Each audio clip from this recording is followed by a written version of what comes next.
Good evening, everyone. The time is 7:33, and I would like to call this meeting to order. Councilwoman Ferguson, could you do the invocation, please? Good evening, everyone. This is the day that the Lord has made. We will rejoice and be glad in it. Father God, we just thank you. We give you the glory and we give you the honor. And we just thank you for keeping us yet another day. And Father God, we just ask that you will be in our midst. We invite your presence. We ask, Lord Jesus, for your wisdom, your guidance, your peace in the name of Jesus. As we do the business of the city, we ask that you will bless all the citizens that are in person and online. Father God, we ask that you will bless their families. In Jesus' name, amen. Amen.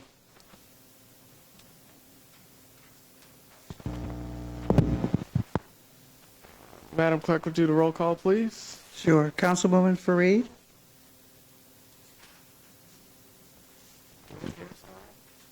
Councilwoman Fareed, you're muted.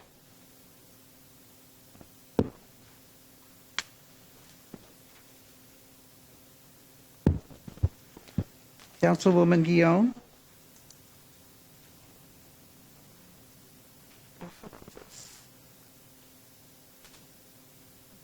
Can you hear me? Councilwoman Guillaume? Here. Councilman Herring? Here. Councilman Hairston is not with us this evening. Councilwoman Jones? Here. Council Vice President Ferguson? Here. Council President Council President Curtis? Here. And Councilwoman Fareed? Here. Thank you. You have a quorum. Thank you. I have a question. Councilwoman Fareed, could you hear us online? Did you hear the invocation online? No. I just now am hearing you. Okay. All right. Thank you. Mm-hmm. For citizens online, this meeting is being recorded, and I'm grateful that you guys can now hear us. So we'll keep this mic open for now. All right. Is there a motion to adopt the agenda? So moved. Is there a second? Second. Any discussion? Councilwoman Fareed, I believe that you had a representative from Jolene Ivy's office that you were expecting to be a part of the agenda. Is that still the case or no? Yes, and she's here. Miss Fry's here. Miss Chung Fry. Okay. And so we will add that to the agenda, and we're going to actually flip the agenda. We have a short. We only have three pieces of legislation that we want to get through because I think one of our council members cannot stay the entire meeting. So we want to do that first, and then we'll get into the presentations with Ms. Gannett, Emmanuel, and Ms. Amy Fry. Those are the adjustments to the agenda. Is there any other discussion? Did I miss anything? Go once, going twice. All right. The Madam Clerk, could you do a roll call to accept the agenda as amended, please? Councilwoman Fareed?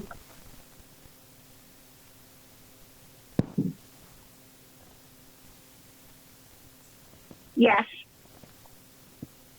Councilwoman Guillaume? Yes. Councilman Herring? Yes. Councilwoman Jones? Yes. And Vice President Ferguson? Yes. And President Curtis? Yes. All right, the agenda is adopted. Thank you. First piece of legislation is resolution. I'm sorry. I have feedback. Get this off. Thank you. All right. First piece of legislation is Resolution R29-2023, a resolution to approve the appointment of Beverly Habada as city manager for the city of Glenarden. We did previously vote on that due to procedural errors. We want to vote on this again to make sure that it's solid. So with that, Council Clerk, could you please read the resolution? Certainly. Resolution 29-2023, the sponsor is President Curtis at the request of the administration.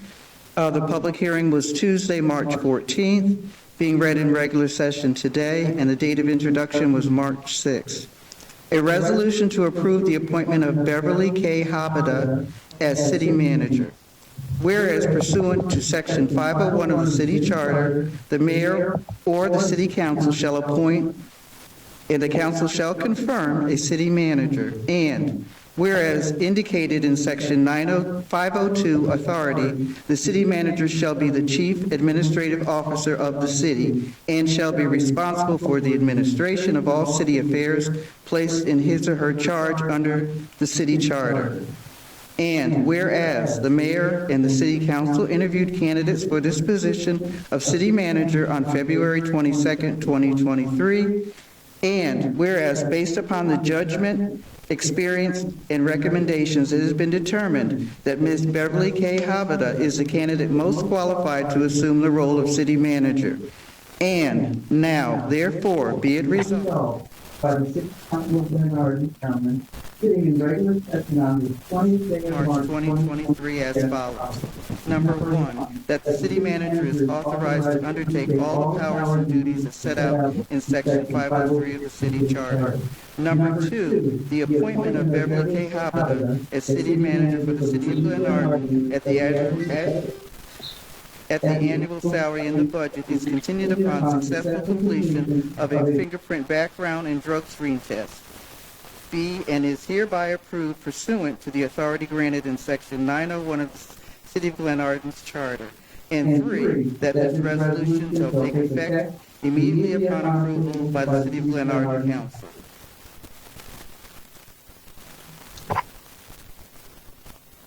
Thank you. Is there a motion to bring this to the floor for a vote? So moved. Is there a second? Second it. Any discussion?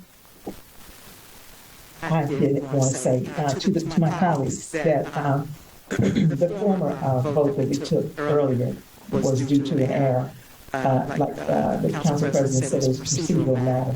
When it came to our attention that we needed to, our priority item, and we needed to get it done. I should have, as one of the council members, should have remembered, with so many things going on, that the after the public hearing, has to be 6 days after the public hearing. So that was definitely, I was the first one to answer and say, yes, this is our priority. We need to get it done. And actually, we should have waited 6 days. So this is why it's back on the table today. And please accept my sincerest apology. No worries, thank you. Any other discussion? Madam Clerk? Councilwoman Fareed.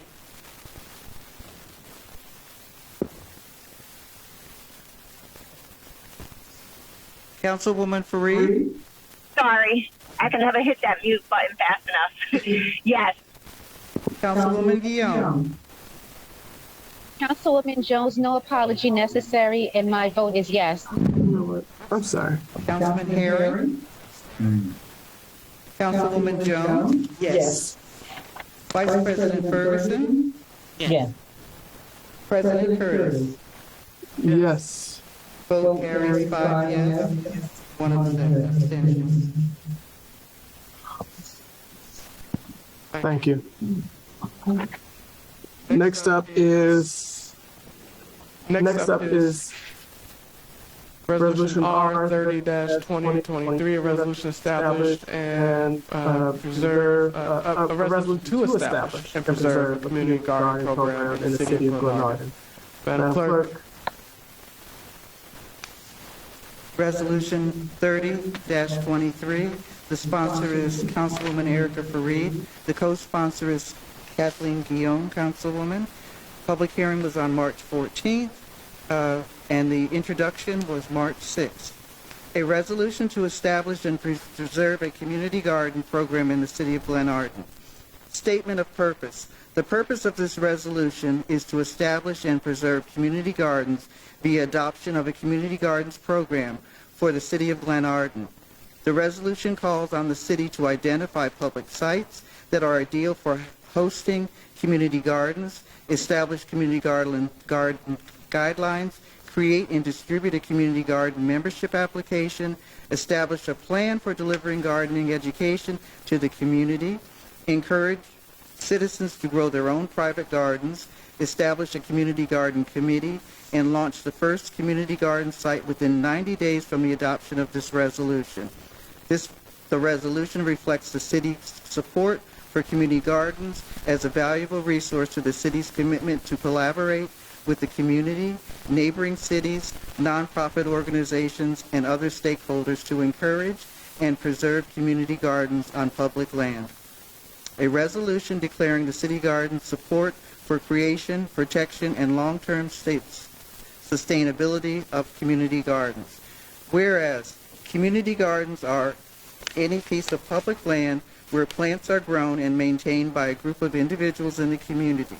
Community gardens often produce food for individual consumption, but may produce food for sale, be designed for beautification of the community, or be used for educational purposes. And whereas community gardens make a significant contribution to the civic and cultural life of communities and create gathering places that bring people together across boundaries of age and ethnicity.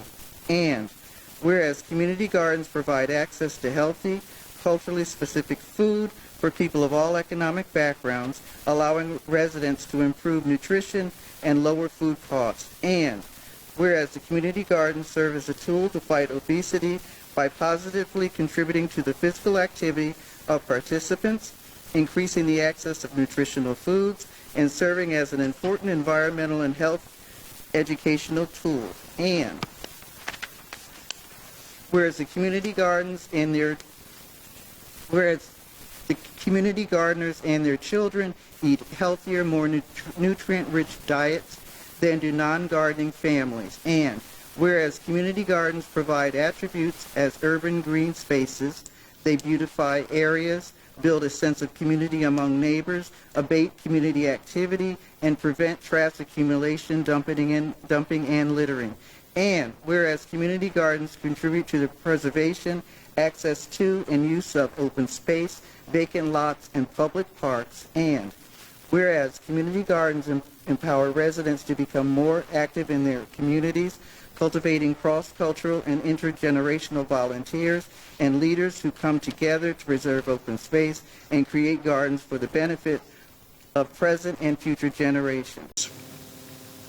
Now, therefore, be it resolved by the City Council of the City of Glenarden, sitting in regular session on this 20th day of March 2023, establish a community garden program that as follows. Number 1, the city supports community gardens as a valuable resource and commits to encouraging and preserving gardens on public and private land and educating the community on the benefits of gardening. 2, that in order to encourage and protect community gardens on public land, the City Council, in collaboration with the City Manager, Public Works Department, and other key staff as selected, will develop a city community garden guidelines. 3, the city will work with the community to identify public land for suitable community gardens. 4, the city will allow the use of public property where appropriate for community garden sites, such as underdeveloped parcels, roadways, road rights of way, marginal parkland, and adjacent greenway land, and will include community gardens as desired use of public property. 5, the city will create an application process to establish community gardens on public property and to provide information on who to contact and what to consider for joining a community garden on public property. 6, the city will maintain an inventory of community gardens on public property and their condition.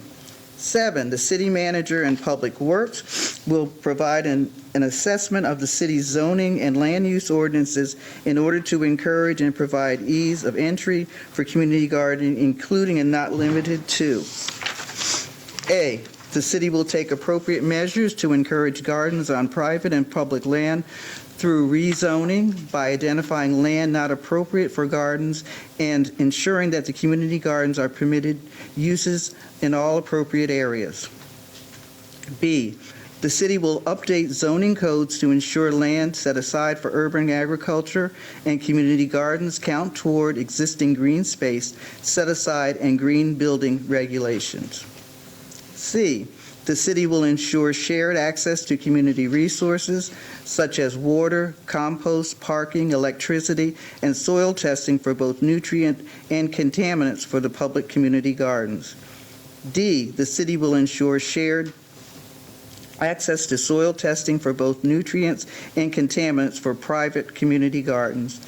And E, the city will provide resources and technical assistance for remediation and/or removal of contaminated soil if testing results indicate garden soil is contaminated. 8, the city council will establish a community garden committee to consist of 3 Glenarden residents with 1-year terms. The committee members must also be paid members of the community garden. The committee will ensure the community garden guidelines are being adhered to and provide monthly reports to the city manager on the condition of community gardens. Thank you. Is there a motion to bring this to the floor for a vote? So moved. Is there a second? Second by Ms. Ferguson. Second. Any discussion? Yes, Mr. President. Councilman Herring? Yeah, I just have a few questions. Again, I'm not against community gardens where they, where I think people may want to utilize them, but I think right now, I think this is a big undertaking for the citizens in Glenarden, and we really don't know who wants one and who doesn't want one. I thought the whole aspect of these community gardens is also to address the food desert issue, and I'm gonna just tell you straight up, I lived in Glenarden all my life, and I think we've had a grocery store near us for maybe 20 years, maybe, and then they all closed down and everybody traveled to the grocery stores to get whatever they needed to get. But I just feel that, a community garden where you're gonna plant crops, plant seed in April, May, harvest it in July, August, between that time, what do you do? I just feel that farmers markets are the best idea, a better idea. I think we need to try to utilize a farmer market. Getting a farmer's market in the community. Glenarden is actually the headquarters for the SHARE program, which is right across the street there in Hubbard. You can get a value package there. They give you 5 pounds of chicken, 2 pounds of bacon, a pound of ground beef, plus 8 to 10 pounds of fresh fruits and vegetables, and that's for March. They also have specials for hamburgers and other stuff. And I think those programs need to be utilized even more than, a community garden. I think we need to try to steer people to where they can get fresh fruits and vegetables like right now. Again, I know they're talking about putting one back on that grassy knoll back there, which is where we stage Glenarden Day. We measure that field out every year for the rods that we get, and it's really nowhere. If you put one box back there, that will eliminate one rod. I just think that, we host 500 people on Glenarden Day, and we're going to utilize a field that we don't even know if 2 people are going to utilize. I think that if they're going to do this, it should be like a pilot program, like Ms. Ferguson, Councilwoman Ferguson, Councilman Harrison, and myself, with the speed bumps. We got movable speed bumps that we want to put out there to see if people even want them, because last time we put speed bumps in the city, we put them all down and everybody didn't like them and we took them all up, and that was a waste of money. So I think it should really just be a test case. There's a plot over there in Ward 3 at the corner of Jeff Road and Glenarden Parkway, where I think you may be able to have 2 boxes, I guess, but even then I would still talk to the neighbors to see if they even want it next door to them.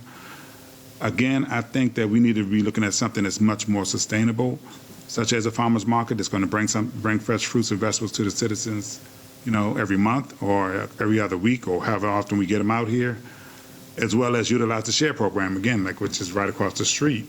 Like I said, $25 can get you quite a bit. And I don't know if people even know it's over there. You can host a share program right down here in this center here. They'll bring it. You just got to do all the legwork or get people to sign up for it and pay for their food and all of that other stuff, and they'll package it up and bring it over here, and we just hand it out.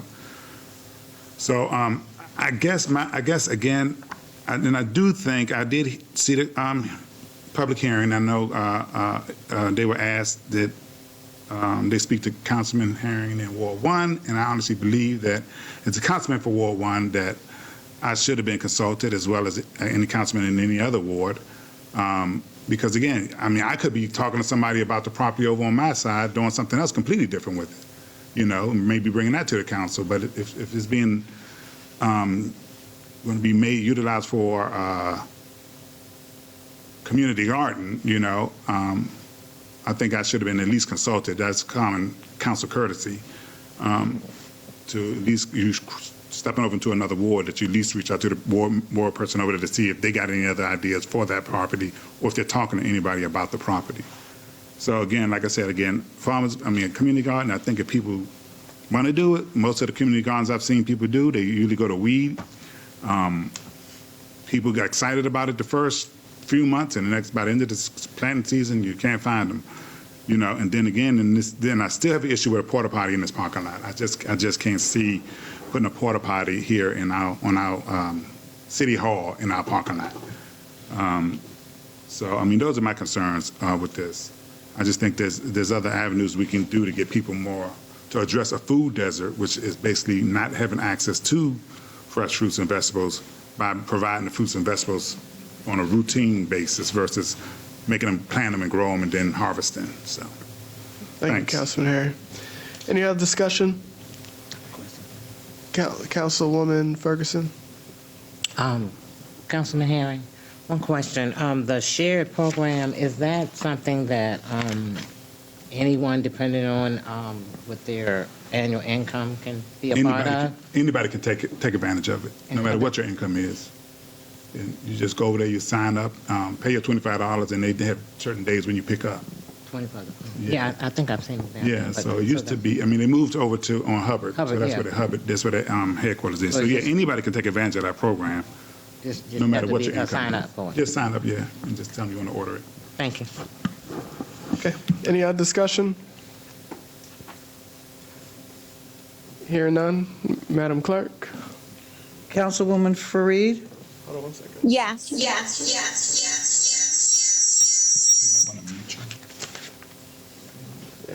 Mute your. You mute?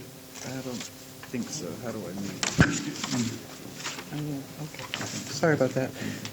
Councilwoman Guillaume? Yes. Councilman Herring? Abstain. Councilwoman Jones? Yes. Councilwoman Ferguson? Yes. Councilman Curtis? Yes. Vote carries 5 yes, 1 abstention. Thank you.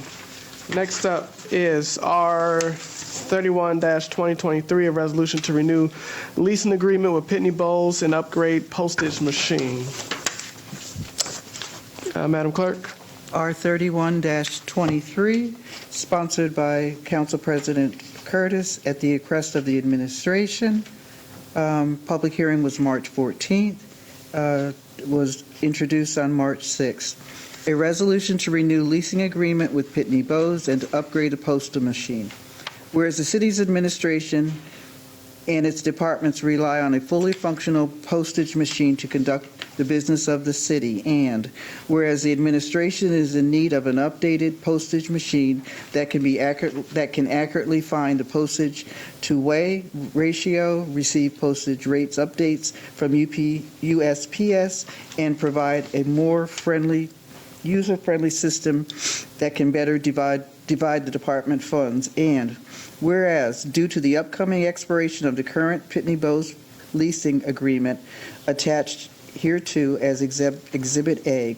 The administration recommends that the City Council approve the new leasing agreement attached hereto as Exhibit B, which will engage the city into a 60-month contract and provide an updated machine attached as Exhibit C.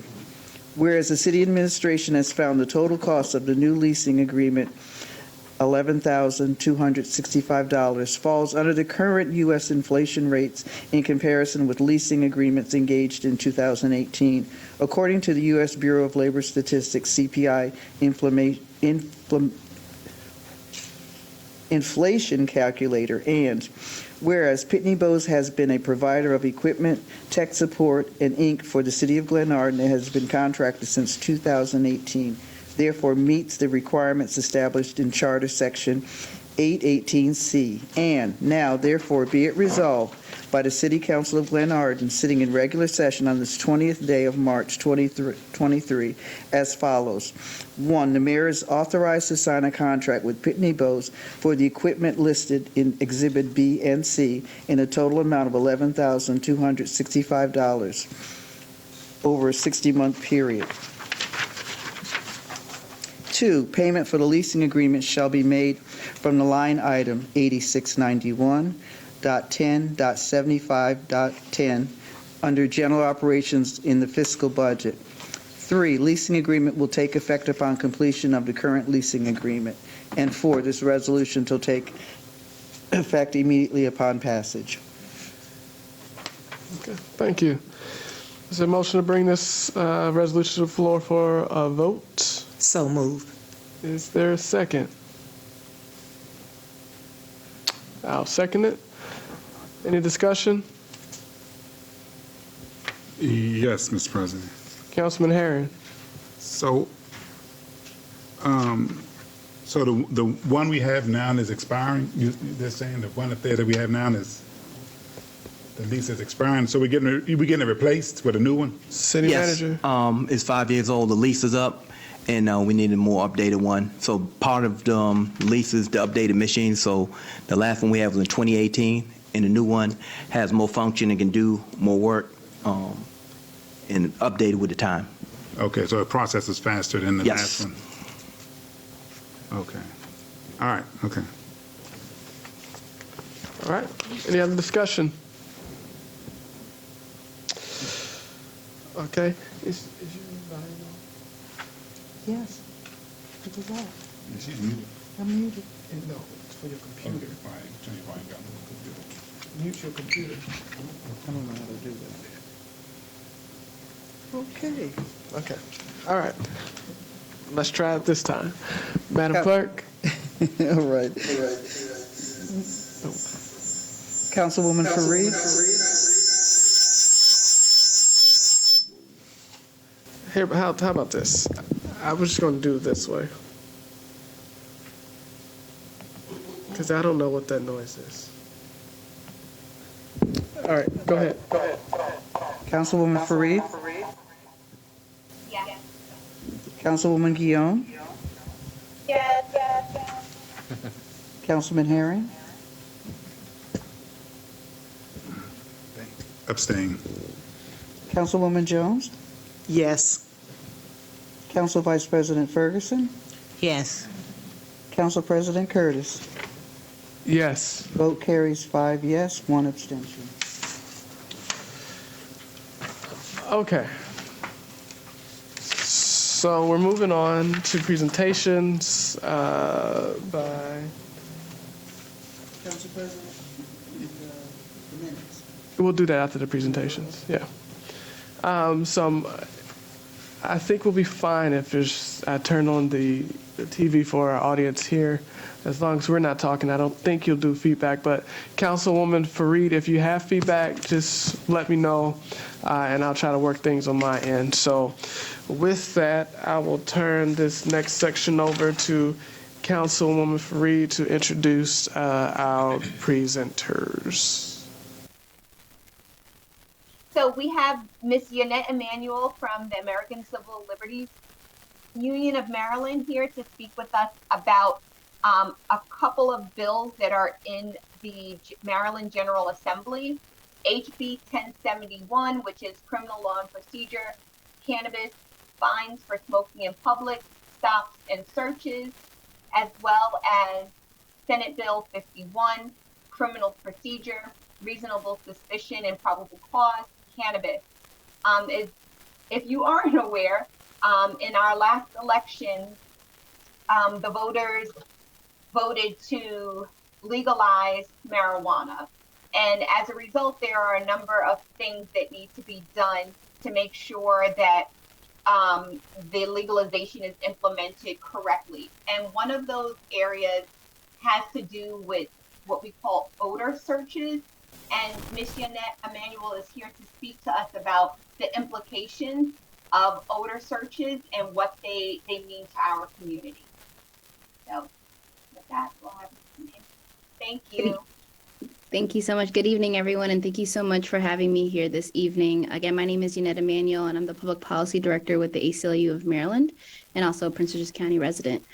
So as Councilwoman Fareed mentioned, this past November, Marylanders overwhelmingly voted to support the legalization of recreational use of marijuana. And legislators previously decriminalized possession of marijuana back in 2014, recognizing the fact that it was a waste of police resources, and it was Black people who were disproportionately being impacted by the arrests and the impact that it has had on our community. However, legalization alone is not going to solve our issues. We've looked at other states that have legalized, and while they've legalized the recreational use of marijuana, and some arrest rates have decreased, the racial disparities in these in arrests have continued to increase despite legalization, and that's because other states haven't done what we're getting hopefully ready to do, is address the police practices that essentially allow for these racial disparities to happen. So marijuana odor stops and searches not only pose serious risk to people's Fourth Amendment rights, it's essentially a loophole that officers can use. Typically they would need a warrant to stop and search somebody, but if they say that they smell odor of marijuana, because up until this point it was illegal, they could just go ahead and search someone or stop them on the street and search them solely based on the odor of marijuana. There's been some case law on this issue, but it's been inconsistent. And now that it's legalized, it's time for the legislature to take action and, most importantly, reflect the will of the people. And so in Maryland, Black people are 4 times more likely to be stopped and searched, even though data shows that Black people are less likely to be found with illicit drugs or contraband. And according to our race-based traffic stop dashboard, for instances involving Black drivers, probable cause used to justify 67% of searches.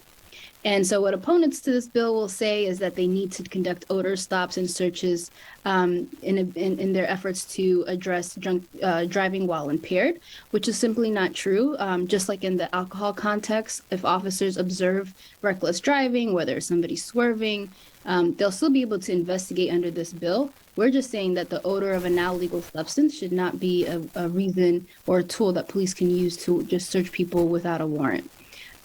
Especially because just because someone might, one, it's subjective, right? An officer can say that they smell like marijuana doesn't necessarily mean that's true. You can't bring the odor into court and question it. It's completely up to the officer's discretion. But also, now that it's legal, people are probably going to be smelling like it. Their cars might be smelling like it. Does not mean that they're impaired. Someone can smoke in their car a week ago and the odor can still linger in their car.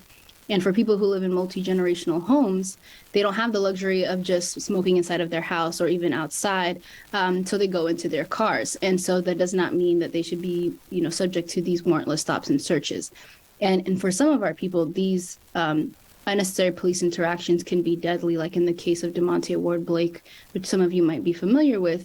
This was a young man who was stopped originally for a traffic violation that ended up with him being paralyzed from the waist down once it turned into an odor search. And what we're simply trying to do is reduce these unnecessary police interactions and protect Black people's quality of life. And most importantly, what this does is reject the notion that any association between Black people and marijuana means there's some criminal activity going on. Simply stopping and searching every Black person you see is not an effective public safety strategy tool, and only further erodes the trust between the people and the community and the police. Virginia has passed similar law, so has New York, and we're hoping that Maryland will join those two other states. And again, this will not prohibit police from being able to investigate driving while impaired incidences. It's just simply saying that someone can't be walking down the street and allegedly smell like marijuana and be stopped, or an officer can't be conducting a traffic violation and say that they smell the odor of marijuana absent of a DUI context and simply search their cars. And public safety is the utmost importance for all of our communities, but diligent law enforcement can and should be used to solve crime using honest, evidence-based techniques without relying on pretextual bases like the odor of marijuana for stopping and searching people. And most importantly, now that we're saying that this is legalized, it's technically always been legalized for white people. But if we do not pass a bill to prohibit odor searches, what we'll essentially be doing is continue to criminalize Black people, even though we've legalized, and that is of great concern to us. And this piece of legislation is being sponsored by Delegate Charlotte Crutchfield in the House and Senator Jill P. Carter in the Senate. And I'm happy to report that as of Saturday, the bill has passed out of the House. So we passed out of one chamber, one other chamber to go. And I'm happy to answer any questions and follow up with any materials folks would like to see as well. Thank you. Thank you so much, Ms. Emanuel. Council President, did you want to open it up to citizens' comments now so anyone can ask questions?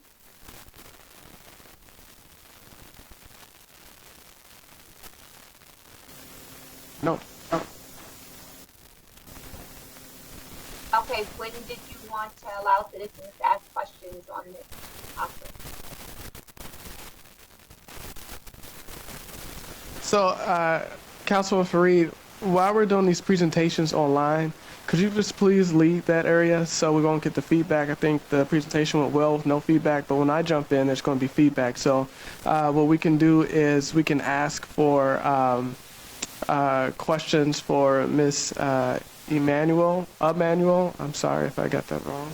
After her presentation, I'll let you know if there's anybody in here that wants to ask a question, and then we can move on to the second presentation, and you can ask questions after that relative to that presentation. And once you're done, you can hand it back over to me, and then I can continue with the agenda. So it's on you, Councilwoman Farouk.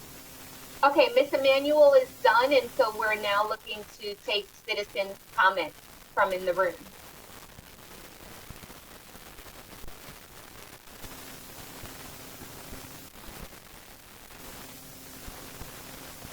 We're ready for comments.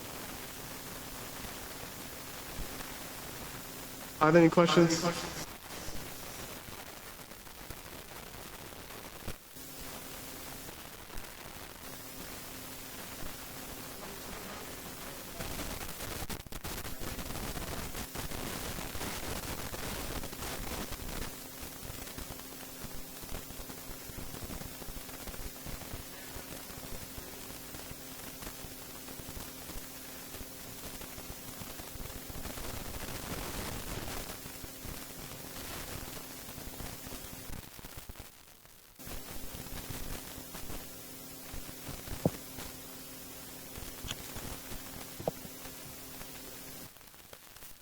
Councilwoman.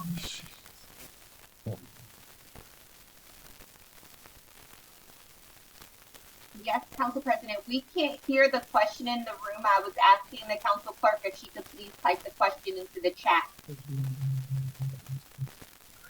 We don't have any questions in the room.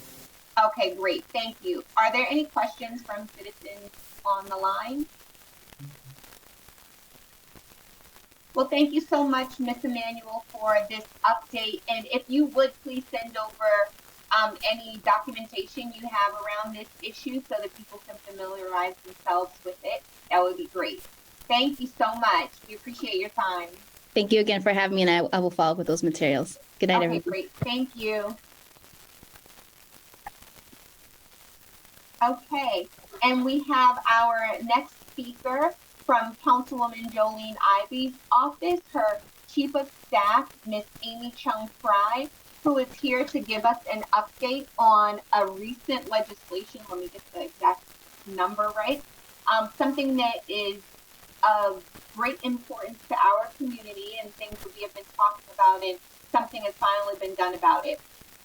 So CB 009/2023, an ordinance concerning tobacco shops, electronic cigarette shops, or retail tobacco businesses. This resolution has passed the county council, and so Ms. Chung Fry is here to give us a little bit of context of what that means and what the implications are to our city and surrounding communities. Good evening, everyone. I hope you all can hear me. Thank you for having me. The council member wanted to be able to attend herself. She actually had another prior engagement, so was unable to come. So I'm here in her stead. So thank you all. So CB 9 is the ordinance regarding tobacco shops, which passed recently, and it's basically making it that tobacco shops would only be allowed, moving forward, new tobacco shops would only be allowed in heavy industrial zoned areas, and then also only by special exception and not by right. So in other words, kind of, I would say the intent behind this bill is really to try to stop tobacco shops from coming into the county, or for new tobacco shops from coming into the county. One of the things that's in the bill that I think a lot of people are interested in is that the displays or signs with like the big LED and the bright lights that you see in many of these tobacco shops that create that light blight in a lot of communities, they're no longer allowed to be on display 24 hours a day. That's going to be taken down. So these lights or signs will have a limited hour of operation, so no earlier than 10 a.m. and no later than 8 p.m. There is one exception for that, and I believe that's like around the National Harbor area. But other than that, that's also another thing that this bill does. So the idea is to prevent more from coming in, and then to restrict just, with some of the light blight and then some of the other things that are happening with the tobacco shops, what they're bringing that a lot of the communities in our area don't like. So that's kind of the really, I guess, summarized version of that particular legislation. And I will mention very quickly, we have another piece of legislation that is going to be doing something similar, but in regards to consolidated storage facilities, and that's something coming before the county council soon, and it will limit where consolidated storage, those self-storage units can new ones moving forward can be built. Thank you. I also understand that the hours that the stores can operate will be reduced. I believe that's true as well. I'm looking at some of my notes here. Hold on. So they can no longer operate 24 hours. That is the idea. I'm trying to think of the date. I'm trying to find the date for when that's going to be into effect. I believe it's 45 or 60 days after. It's usually 45 days. So if this was adopted on the 7th of March, so it'd be 45 days from that. But this ordinance actually does not list the actual enactment date. So I would have to go back and find that. I thought I had that in my notes, but I was also prepared to speak on rent stabilization as well, if that was something of interest. So it was kind of had a little bit of both notes in front of me. So yeah, limited use to specified daily hours of operation between the hours of 10 and 8. And then also with the lights, again, for the 10 to 8. Okay. So the three main areas are that any new tobacco stores will only be able to open up in industrial areas. Heavy industrial areas. And I believe that's also only by special exception and not by right. So just because you're in a heavy industrial, so IH zoned area, I think you still have to you still have to get that special exception to do so. Right. And even within that zone, there will be restrictions on like the distance between stores, so they can't like be right next door to each other. Absolutely. Yeah. And again, for existing stores, so the stores that are currently in our community in the city of Glenarden, they cannot operate 24 hours. They will be limited to operating just between 10 a.m. and 8 p.m. And they will also be prohibited from using bright lights and signage. Yeah, that's also limited to that 10 to 8 p.m. And it's within 2,000 feet of another tobacco store. Or electronic cigarette shop or a retail tobacco business. So I guess people call them different things, but we're trying to make sure that we encapsulate all of them. Right.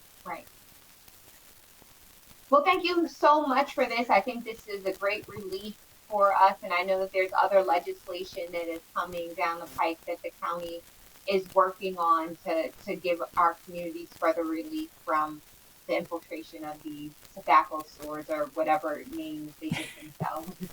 Yes, I mean, yeah, there's been just a multitude. When you just drive through any street, you'll see 24 hours with those bright lights. And I think there was just, there's always been a concern. And I think this is will be a good answer to that. Okay, great. And it looks like there's a question in the room. Yes.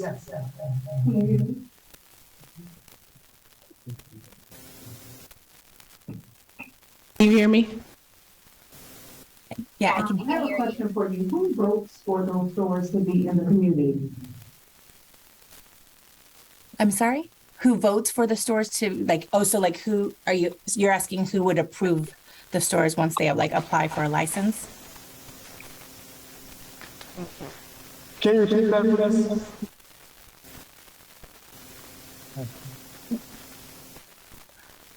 So to clarify the question, were you asking who, if a shop was going to come into a community, who would approve their licensing or their application to be in a community? Is that what you're asking?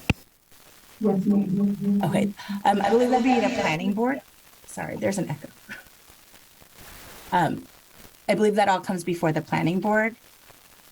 So any of these licenses, and I don't,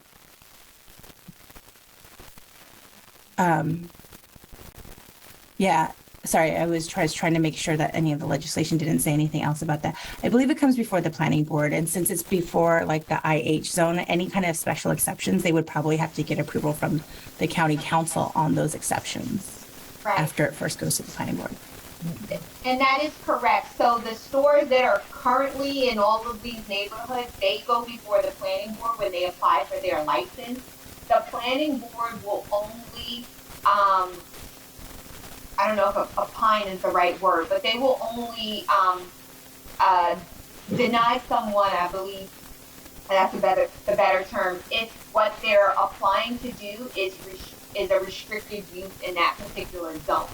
So if the area in which they are applying for allows them to operate a tobacco shop, then they would be approved. And this is the same type of situation for fast food restaurants and other types of things that we've tried to advocate against bringing into our community. Again, it's based upon what the zoning allows for, which is why this particular ordinance addresses the zoning matter, and that any new stores have to be in a particular zone that is away from residential community. Is that good?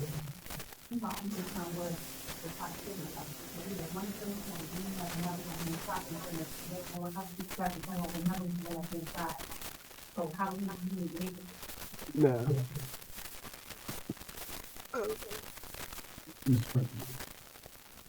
Let me put this. All right, go ahead and use your mic. Yeah, I have a question for you to the citizens. How come the planning board and the county council seems to let these things get out of control and then try to rein them in after they're completely out of control and do things that basically, because what you're passing is good, but, we still got to deal with 3 tobacco stores in I don't even think it's 2,000 feet. We have one at Johnson, one right here on Glenarden Parkway, and one right here at Fletcher's Way. So I'm not understanding why the county council and the Park and Planning continue to do that. They did the same thing with other with pawn shops years ago. And they passed legislation to get them to basically not bring any more in, so they would hope that they go out of business. But it seems like we continually doing that, and it's usually focused on inner beltway communities. So I mean, I think there should be something else. I mean, like I said, those lights there, 8 to 10, 10 to 8. I'm like, it's still gaudy, you know. And I guess my feeling is that we don't. It seems like they do this, it gets out of control, then you pass legislation. Really, it's ones that are up. Any new ones, you know, the neighborhood's already been affected by it. I'm just trying to figure out how we can get rid of the ones that we already have that's in close proximity of each other. I mean, that's just my concern and I guess my question. I mean, at what point is the county council in park and planning? Because park and planning always says that, you know, it's the law. We can do it. We got to do it because it's the law. But I'm just like, don't anybody talk amongst anybody else? I mean, we're running into that same situation with liquor stores, you know. And also a question, when you say special exception, do you mean text amendment? Yeah, that would probably. Okay.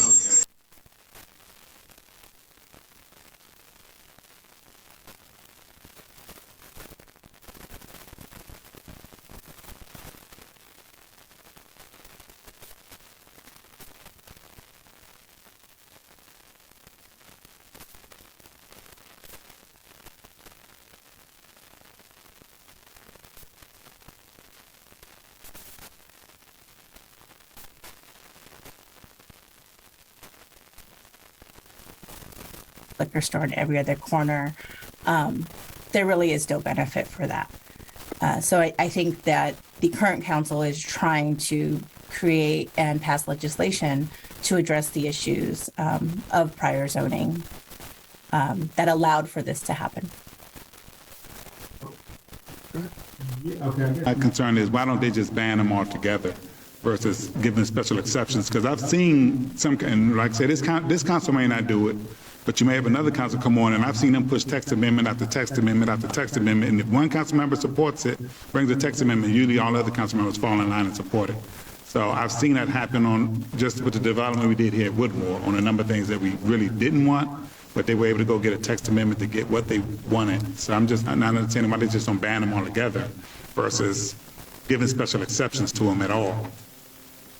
I think that with most laws, there's always, you always want to leave room because there are situations that do require a special exception. I'm not sure that there's one in regards to this particular type of business. And so I can't really speak to why they chose to leave that wording in there for the heavy industrial areas. There is an option to ban them outright. And I think for the consolidated storage legislation that Councilmember Ivy is bringing forward, that one really kind of limits the ability to do special exceptions because they are trying to get away from those text amendments. This current council is. But I can't, I wasn't there. And just to be completely transparent, I'm fairly new in this position, so I wasn't there during the drafting of this particular legislation, so I don't know some of the reasoning behind it. Yeah. Thank you. And I am really concerned about the storage units too, because it seems like they're popping up on every piece of property that we have, commercial property we have, while other districts are getting office buildings and, you know, more housing and more appealing development, we're getting storage units. And so everybody's coming to Prince George to store that stuff when nobody's coming here to live. You know, so I am glad to hear about them trying to do something about those. Oh, yeah. Agreed. I think the council member would agree with you because it ends up taking up space, but doesn't really provide any jobs or anything for the area around it. And so at this point with the current legislation that's coming forward, it restricts it only to industrial zones, and then it eliminates the possibility for special exceptions in other zones where there may be a possibility that existed prior. The only exceptions you'll see in this bill are for businesses that have already hadn't had certain parts of their application processes approved and they're underway. Anything that hasn't hit that threshold before, I believe it's, I want to say April, but now that we had to push the legislation date back a little bit, there is no wiggle room for that. So it really only includes any project that's already started.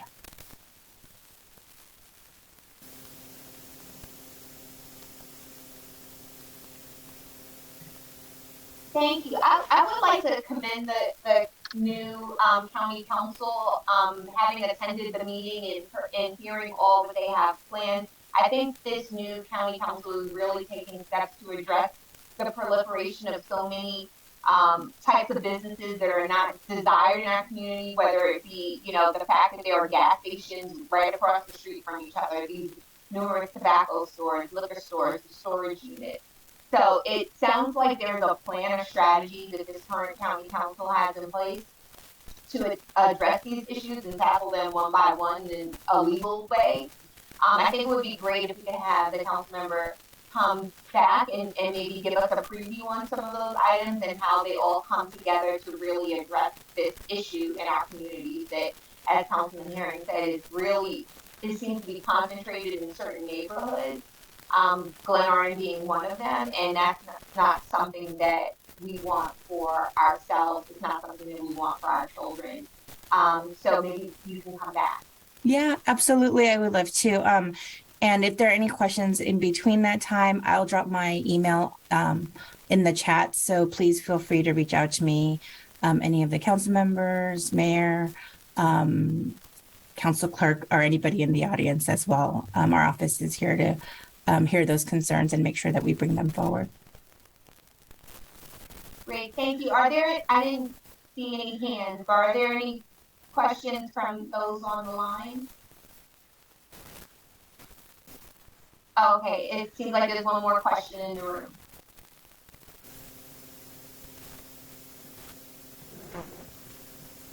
Good evening, Ms. Day, and thank you. I'm sorry. Ms. Amy Chung Fry, thank you so much for attending the meeting. I want to know about aggressive enforcement. Once this 45-day period is over with, in the county particularly, I know most municipalities may not have to worry about that because we have police protection, but in the county, how are they going to do aggressive enforcement of the 8 p.m. rule or that 10 a.m. rule? That's a good question. I imagine that it will be DPI or 311. That's typically the branch that does the enforcement. I don't know if it will be something where there's a special line or phone, number that you can call. Although that probably would be helpful to get that. But I would just say, if you're seeing it happen, snap a photo. You could either call it in or do PGC 311, and then send us that claim number that you have, and we can follow up with that as well. Typically, it does go to DPI. I know sometimes we see that DPI, their enforcement is not as quick as we want it to be. So sometimes having that extra layer of having the claim number and then having our office call can be helpful. DPI would. So you're saying DPI would be. So they're going to have the code enforcement officers ride around. There's the county police will not have any jurisdiction in this matter. I'm actually not 100% sure.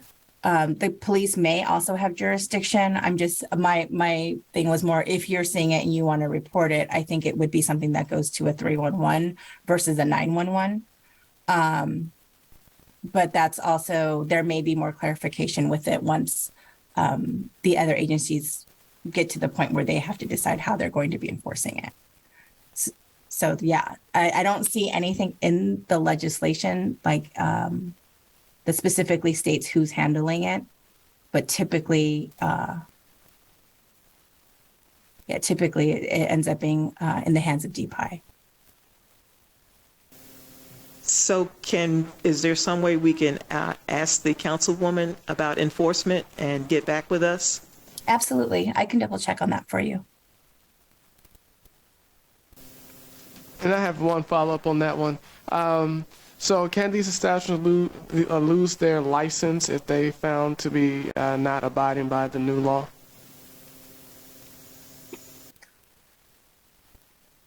I imagine that there's going to be fines. I don't see anything in the legislation that actually speaks to what happens, like how many number of fines before they could get a harder consequence. So that's something I can double check on as well and see if that's something that's maybe already in code somewhere that speaks to, when somebody violates a policy like this, because since it doesn't speak to it in the legislation, I'm making the assumption that there's somewhere else in code that would have those kind of consequences to that, but I would have to double check. And I can double check for you. Thank you. And if you could also get back to us on the amount of the fines too, because Sure. if it's $25, then that's nothing. But it has to be a hefty fine if people are going to if these establishments are going to get in line. So, thank you. Sure, no problem. Are these establishments out of the area? I'm sorry, was that part of a question? So is there any recourse that citizens have to either vote the stores out of the area or sign a petition to get these establishments out of the area? Okay, got it. I will try to get those answers and then send them back to y'all when I get them.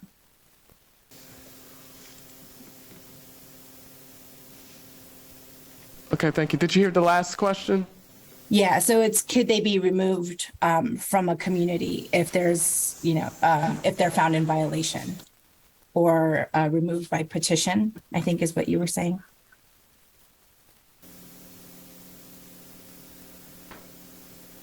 And that's all we have. Thank you again for coming to our meeting to update us on the new legislation that the county passed and for being receptive of our questions. We look forward to hearing back from you soon. So thank you very much. Awesome. Thank you very much. Thank you for having me, and I'll be in touch with those answers soon. Have a good night. Thank you. Thank you. All right. I think I have this down now. Just mute it, talk. We're talking now, unmute. All right. Next up on the agenda are the meeting minutes. They were produced on a work session. I'm going to batch them together for the February 6th work session meeting, the February 14th public hearing meeting, and the February 21st regular session meeting. Is there a motion to bring this to the floor for a vote? These meetings collectively for a vote? So moved. Is there a second?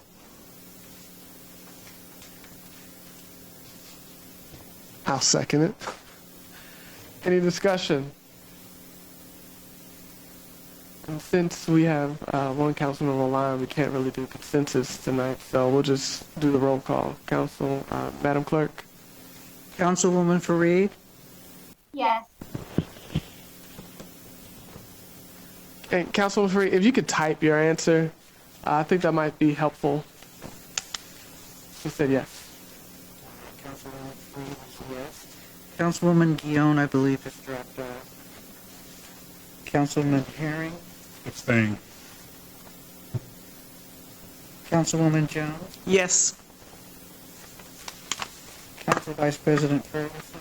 Yes. And Council President Curtis? Yes. Thank you. Now we will move on. Councilwoman Fareed, if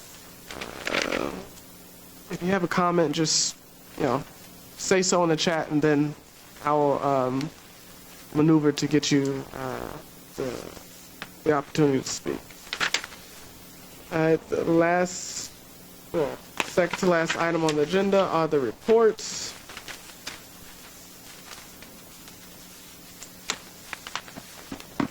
I'm not sure if the mayor is. I see her. Mayor, are you there? I'm here, President.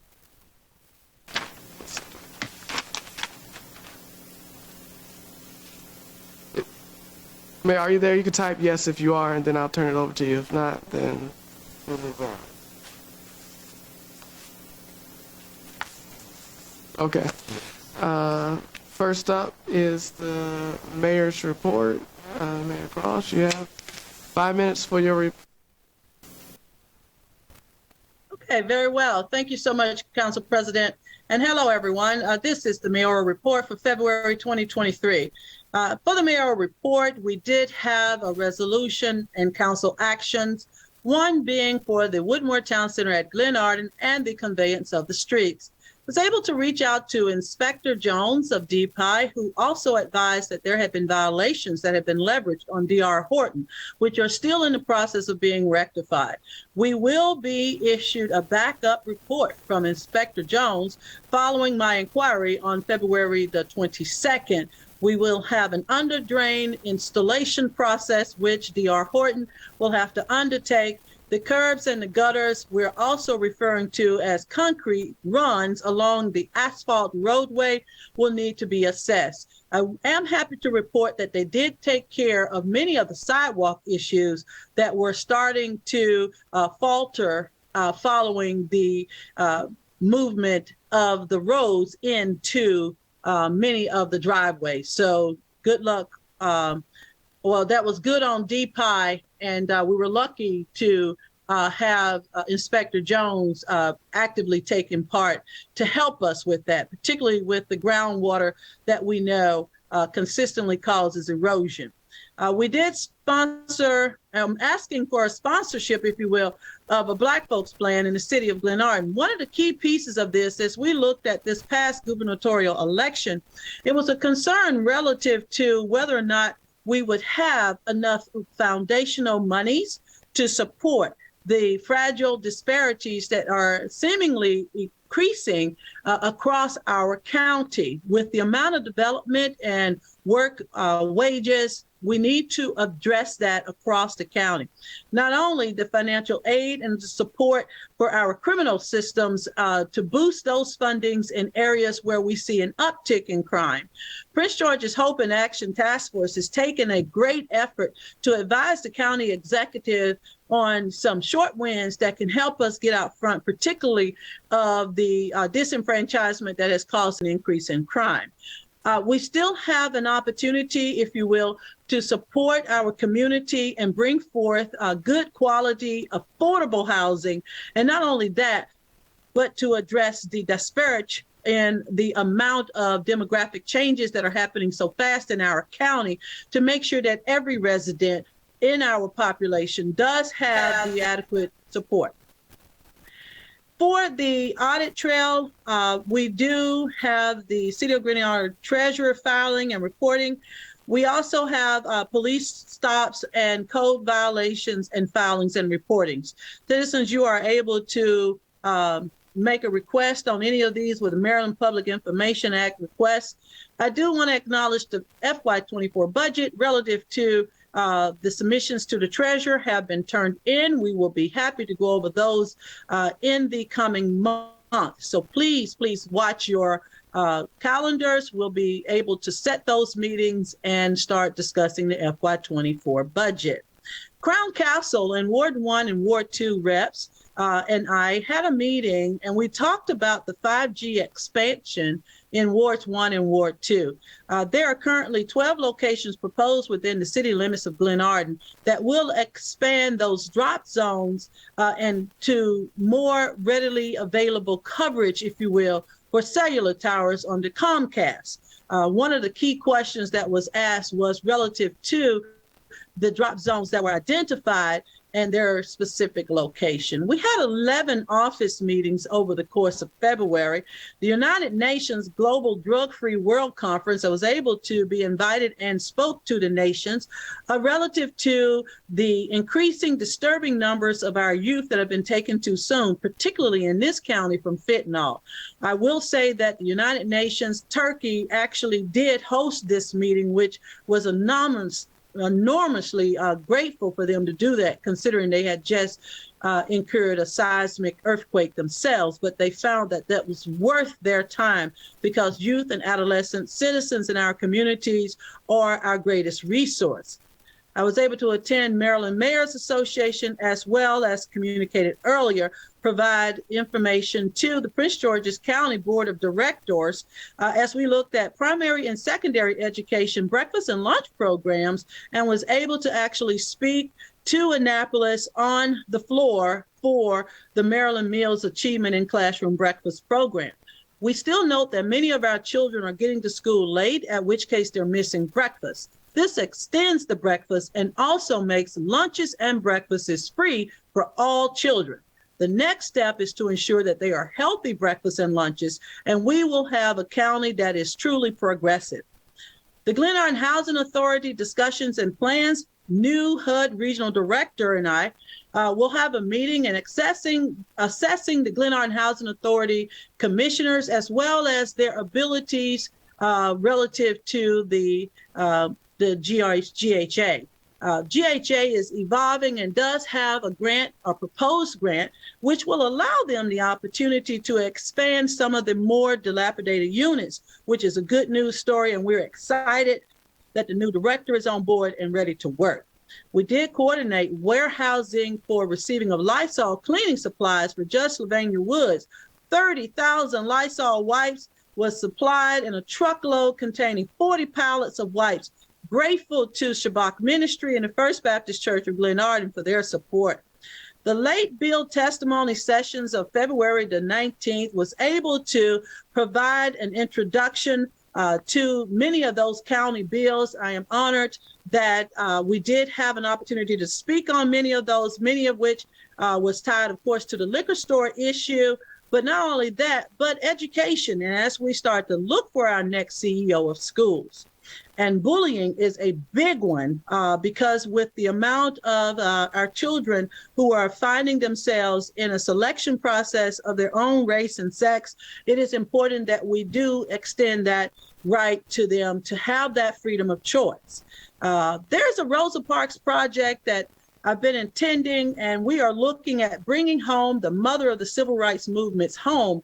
It's about a $2 million concert that's set to unify the DMV and highlight the need for Congress to address not only a day on in Martin Luther King, but also a day of service as we are beginning to educate more and more of our citizens about our heritages and where we come from. Diversity and inclusion is where we're going.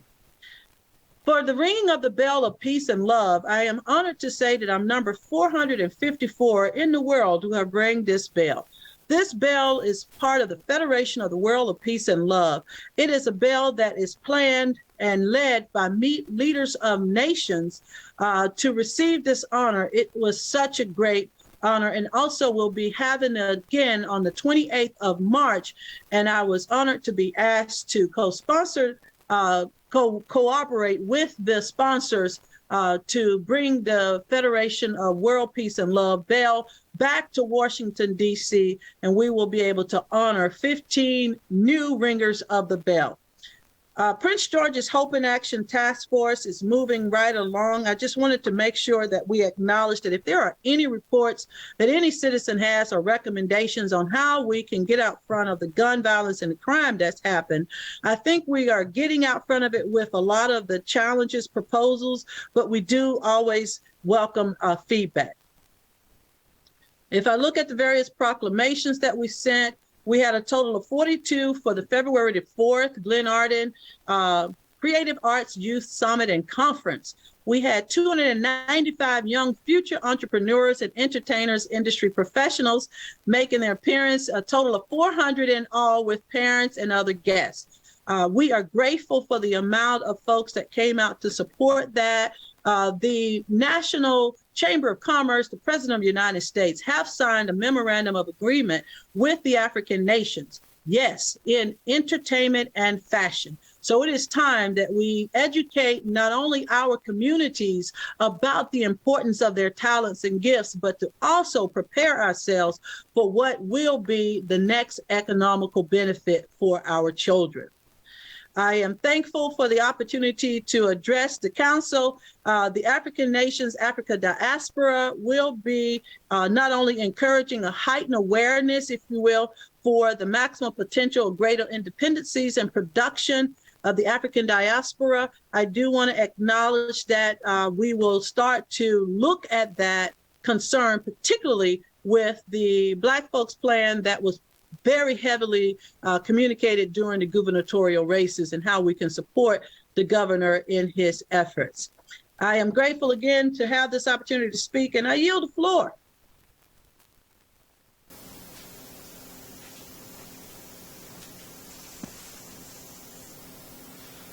Thank you, Mayor Cross.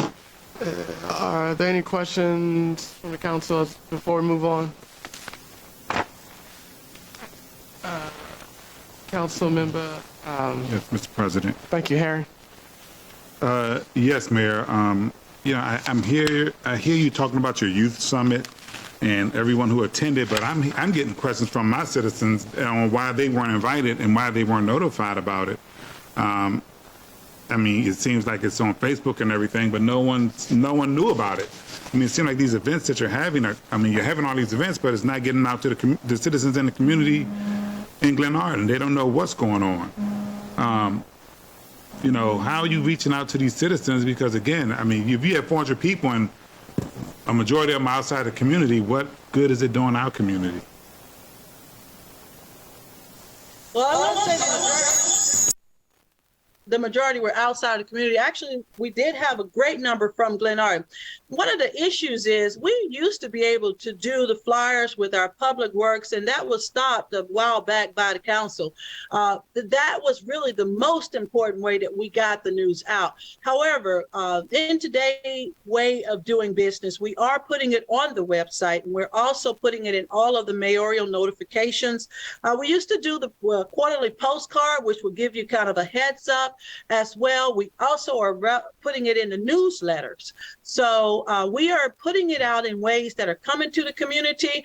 But I agree with you, nothing beats that door-to-door touch. But as a single mayor, without help of Public Works, you don't have that door-to-door touch. I do recommend we go back to using that door-to-door touch, and the flyers were very effective in ensuring our community stayed informed. Now, we do go through our webmaster and our city manager. Again, they are putting it on the website. It is part of the newsletter, and it's also a part of our Comcast and Verizon television stations. Those are, as of right now, in the Facebook, those are the only ways in which this city has approved for distribution for materials. Outside of putting money out, which the mayor has no budget for, considering the December legislation, which did remove all those funds. Thank you. Actually, Mayor, there's money in your administration budget for events that you could actually utilize to send out at least a postcard to the citizens to let them know that these events are coming up. But I mean, I'm constantly getting questions about, why I'm not hearing from citizens on why they are not hearing about these events, and they hear about them either on Facebook or by word of mouth. So I'm just saying, there's money out there. It just seems like there's no motivation to get the citizens in Glenarden out to these events. And I'm saying, I know you're saying a lot of citizens went. I'm saying I know a lot of citizens that didn't know anything about it. All right, thanks. No, thank you. And if the administration would allow us to use that budget, we'll be happy to put a postcard out. Ms. Ward has all the flyers, and the postcard is easily done. But definitely that would be on the administration or the city manager to release those funds. Thank you. Especially with the 12 locations that that these persons are asking for, and you're saying that these the 5G coverage is only for Comcast, not Verizon also, and other AT&T or other 5G companies. Thank you, Councilwoman Jones. So the Comcast and Verizon as well, any provider can utilize it. The Crown Castle goes with Comcast, but once you get a 5G coverage, it doesn't just only handle Comcast. Just like any cellular phone, it jumps from provider to provider. So Verizon would be able to utilize that. Anyone, AT&T, T-Mobile, Sprint, if it's still out there, would be able to utilize it. It's just telecommunications. So would you please provide written documentation of these persons coming to the city and asking about this so that the rest of the council would be informed on it? Any information that Of course, sure.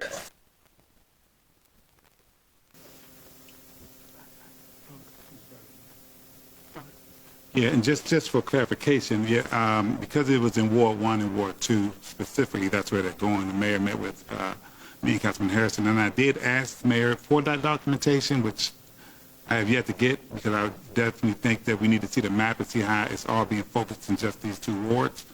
Also, I just want to make it quite clear that before those permits get approved, they got to come before this council for a permit to be approved. So, and I also spoke to the chief about that also, so he's well aware of that too, that, that has to come before the council. So yeah, I too am still waiting for that information from you, from Crown Council. Thank you. So, Councilman Harry, so this is only 4 wards, 1 and wards 2, this reception area will return to Ward 3? Well, no, basically they're using, in my perception, they're using wards 1 and 2 as a hub. They're putting 12 small cell towers in Ward 1. I think it's like 4 on my street, in wards 1 and 2. And so those 12 towers will push the signal out to everybody else. So they're saying, you got the 5G antennas, but it's not getting the signal all the way across, so it needs to bounce off of something. So it's going to hit there, then bounce off to the next tower, but in the meantime, it's also going to give service to the people in this area also. So it's like a conduit, but I think that citizens need to know, and I actually asked the Crown Council people to actually come out to the community to do a presentation to the citizens so that they can know, to this council, so that they can be fully aware of what's going on. Okay. Thank you. Councilmember Jones? One thing, if I can. All right. Councilman Herring. Mayor Cross, the way this is set up, that's fine.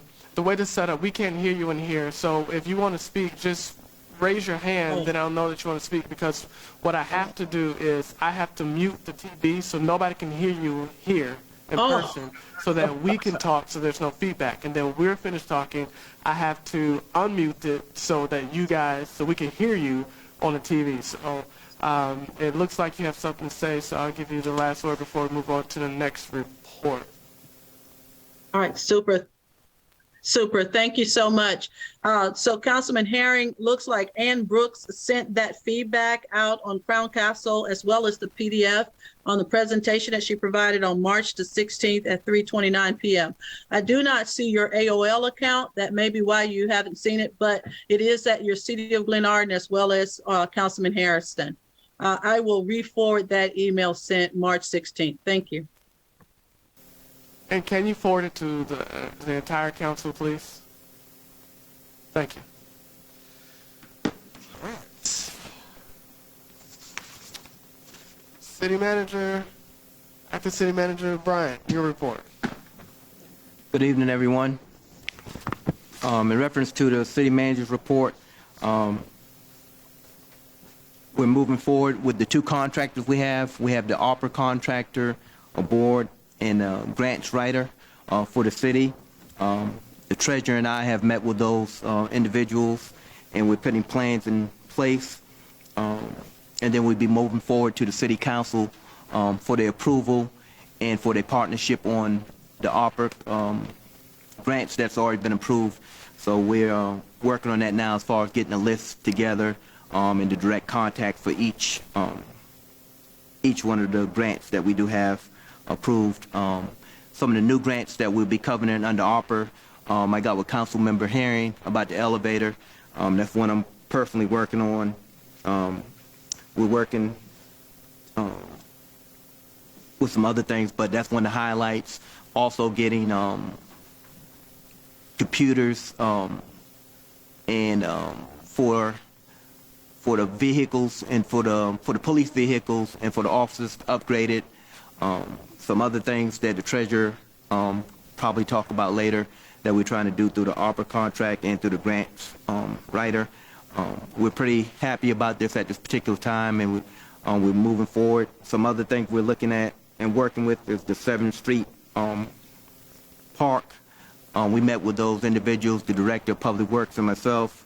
We went out with the surveyor last week to look over the property and see what needs to be done, what kind of adjustments with trees in the property with the surveyor.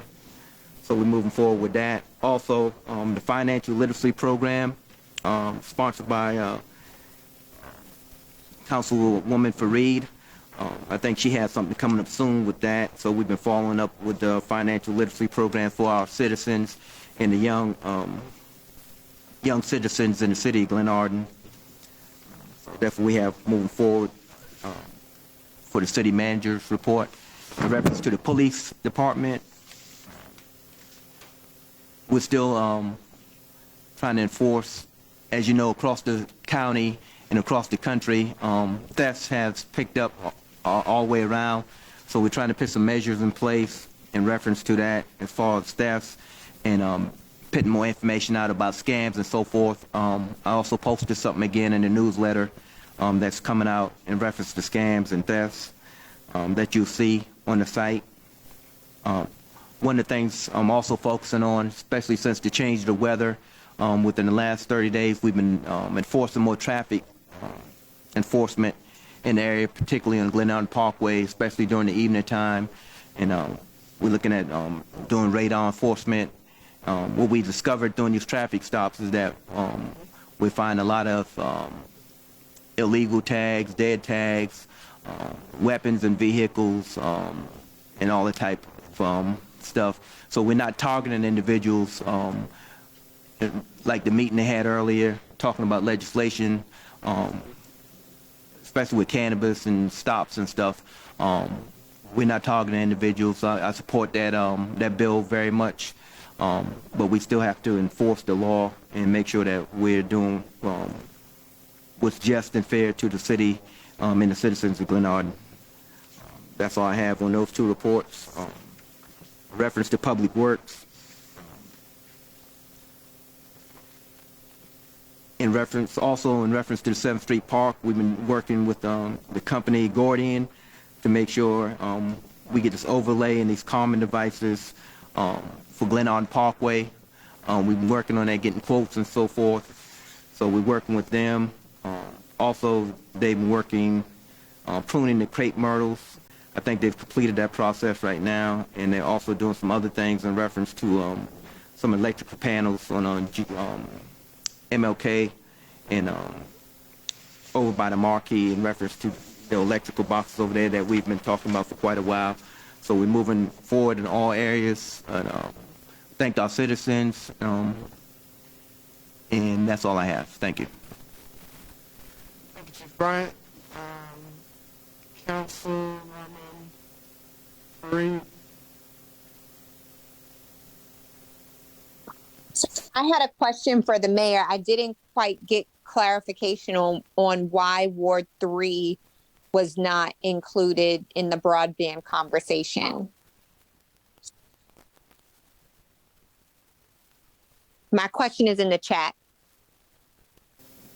Okay. Mayor Cross. Super. Thank you for the question, Councilwoman Fareed. And in fact, they looked at a survey of where the most drops were happening in Ward 3 with the amount of development that is currently happening, particularly being the flagship, if you will, of Prince George's County with the shopping center. We have more connectivity in Ward 3. Wards 1 and 2, on the other hand, have a percentage of 40% more drops than any of the other wards, Wards 1 and 2, than Ward 3. So that's what they looked at, is areas where broadband expansion could be a benefit. Like I said, again, with the amount of development in Ward 3, we have less drops than anywhere in the county, really, with the amount of development. But Wards 1 and 2, unfortunately, is where that was targeted.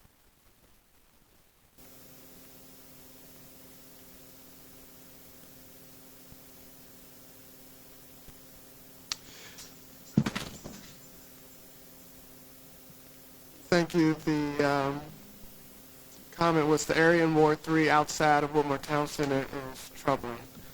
And we should look at Ward 3 as the developed area.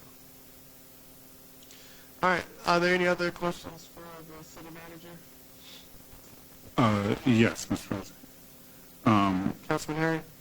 And I just want to confirm, Mr. Acting City Manager, about the permit process that I shared with you. Yes. Yeah. Did they have that? Had they never seen that? They never seen the two employees I had. So Yeah. once again, I want to thank you for that information. Yeah. Also, Councilmember Jones, for some information in reference to the cannabis information that you sent me prior to the meeting. So very grateful to the council for information sharing and preparing us and getting us the heads up on legislation and so forth in the city. Thank you. Yeah, good question for Public Works. Yes, sir. Then he can come up here and answer if he wants to, because I'm going to ask him about it. Okay. Yes, sir.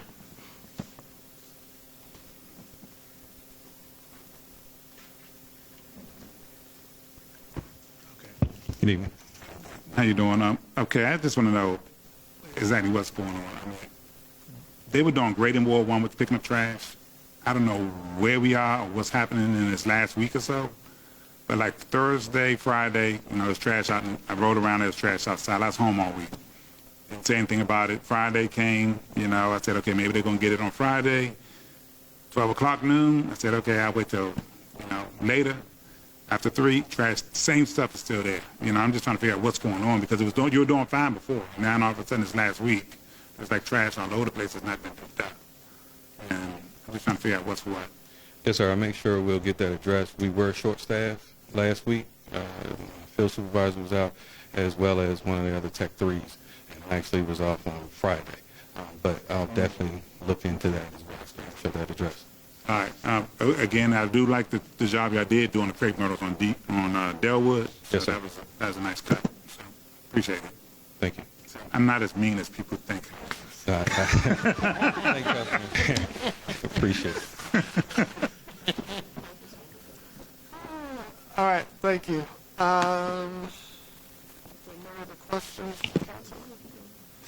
We'll go with the Treasurer's report. Good evening, everyone. This is the Treasurer's report, and this is the financial highlights.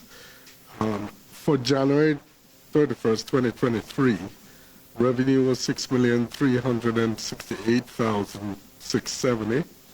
Expenses for that time were $3,363,188. These activities resulted in revenue exceeding expenses by $3,005,482.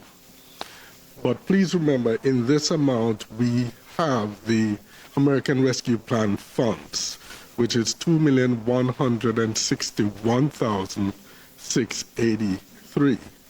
So in effect, the city, without the ARPA fund, had a surplus or revenue exceeding expenses of $843,800.